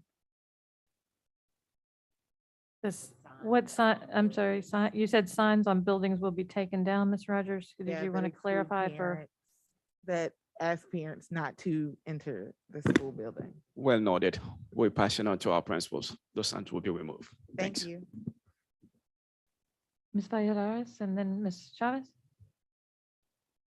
Dr. Bullock and Dr. Hardy, thank you for bringing this to us. The topic is bullying, and my heart is heavy because if you've seen the news, on the week of suicide awareness, right, which is this week, we lost a student, not our district, but this is a North Carolina school, Wake County. This is a Wendell Middle. And it happened on school grounds. And the topic there and the topic tonight is bullying. I appreciate just the ways that we continue to work and scaffold the level of care that we need to have for each student, whether they're in middle school, whether they're in elementary school, high school. Tyler Clementi, I will say this was a gay student. I'm going to name it, I'm going to say it. This was a gay student who was bullied, cyberbullied because of his identity, because of his orientation. And this is a real thing where families who have suffered the loss of their child, their precious child, want other families to understand that harm can have impacts that will last a lifetime, impacts that will affect a community. The Wendell community, it's a middle school, they have a child, there's still, the respect for the family and knowing and understanding that we only know it was bullying, but a child decided on school grounds, to end the suffering, to end the harm. And so as we are moving as a district to support the work, the hard work that Dr. Bullock, that, that our academic services is doing with our student support services, social emotional learning, we just have to keep in mind, there are harms that are irreparable, harms that we can never go back from. You can't bring a life back. And so this Day One proclamation is meaningful and important, and it cannot stand alone. It cannot be, just day one. It needs to be continual ways that we keep in mind that we made a commitment to start out with the right footing, and that there's going to be more scaffolding of the resources as much as we can provide, so that we ensure that every child who comes, whatever difference, whatever diversity they bring, is celebrated. They're acknowledged, and that they do find trusted adults. Every single one of our teachers, our staff, they are trusted adults. If a student wants to share something confidential, if they're experiencing something, that we continue to make sure that our educators are prepared, and that they know, ways that we continue to uphold and keep the dignity of our students, but also like those confidential things, that are so important to make sure that our students get what they need, the supports they need, and that harm does not continue. So thank you again from the bottom of my heart. And Dr. Bullock, I know the work is extensive, and every time I say, we need to support your work, we need to support your department. You are one of the smallest departments that we have, and yet your work encompasses everything. And so I am just so appreciative of, Dr. Hardy, your department bringing this to us. Thank you. Thank you. Thank you for this presentation. And Dr. Bullock, as you were reading the pledge, I was thinking how this is a far cry from the phrase I grew up hearing, which was in the 80s, sticks and stones may break my bones, but words can never hurt me. And so I just wanted to say I really, have appreciated learning about this. I appreciate that online bullying is addressed with this as well. That's become, as students have more access to technology, it's not a bad thing, but then we have to be aware of how to engage with that space. I wanted to note, and Ms. Valladares kind of commented on this as well, but I was just looking at some statistics, and it was around a third of LGBTQ plus students are bullied nationally. That was from the Welcoming Schools site. So I was just thinking about students with who experience identity-based bullying, whether that be race, gender, sexual orientation, or being a student with a disability or history of trauma. And the last thing I wanted to say was that when we were presented with this, some of us last week, one of my questions was about how it would be addressed going forward. And I'm just, I wanted to say, and you all can speak to it if you would like, but, I was glad to hear that through the SEL curricula that our schools now have, our elementary schools, and then this year, our secondary schools as well. This will be a topic that's touched upon again, and that will be not just a day one, but a, part of a continual conversation. So thank you for this. Thank you. Thank you, Ms. Chavez. I do believe it's day one to start the year right, and then every day, hopefully, that's set the tone for our schools and our students. I appreciate, Dr. Bullock, your leadership with this, and also making sure that 100% of our schools are on board. It's important to this board. It's important to this community. Other comments tonight? Anything else on this? This is really brought here for our excitement and information and our affirmation. In the past, we've taken the pledge. I think we don't have time to do that tonight, but I am so glad that you read it aloud for us so brilliantly and from your heart. That brings us, I think, to follow-up items. And I'm not sure who had Dr. Monk, thank you. I think we're going to tag team though. I had to step out a couple of times. All right, so as it relates to policy 2121, that's going to be on the September the 22nd discussion agenda. A couple of revisions to it is to clarify what associated means, as well as provide some language around how the statute defines director. Also making the change in paragraph 8 from July to August of each year and from 15 days to 30 days. With the Esser item, follow up with the board with plan to fill the gaps for funding for those positions created using Esser funds, as well as incorporate activities for transition grades, which are grades 6th and 9th grade, into the summer learning programming. For the 21-22 Esser accountability reports, some areas that we really want to focus our attention on that are critical, making sure that the timeline for English learners is falling within the state guidelines of 6 years rather than 7, and then develop real strategic plan goals to address moving those learners forward as quickly as possible. Want to make sure that we're continuing to support our educators so that we can see the growth that we've seen this past year in those areas.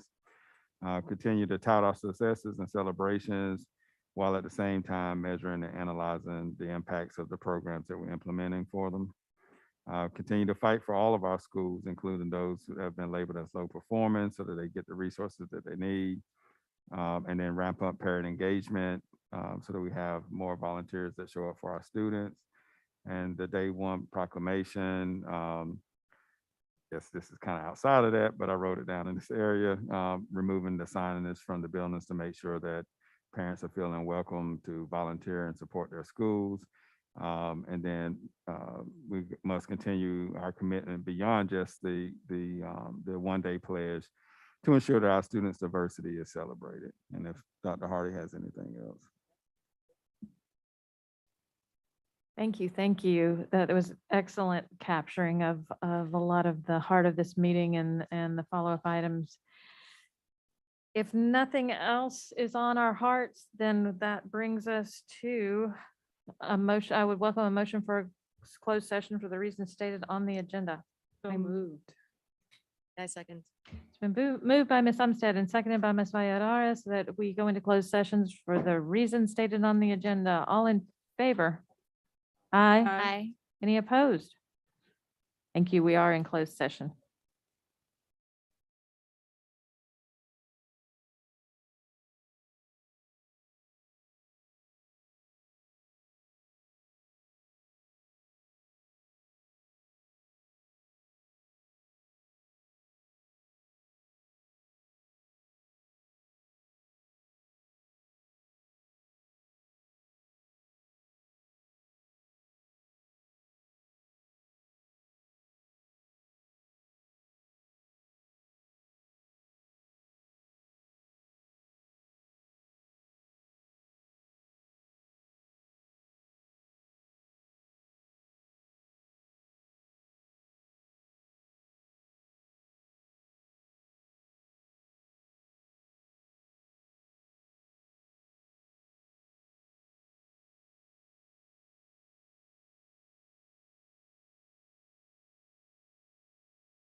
We're back in open session. Dr. Mabinga. Madam Chair, I'm here to seek for your approval for the personnel report as discussed at the closed session. Move approval of the personnel report. Second. It's been moved and properly second that we approve the personnel report for September 8th, 2020. Any other discussion? Excuse me, 2022. Any other discussion? All those in favor say aye. Aye. Any opposed, please use the same sign. It passes unanimously. And with that, we have a good night. Happy birthday, Ms. Valladares. Happy birthday.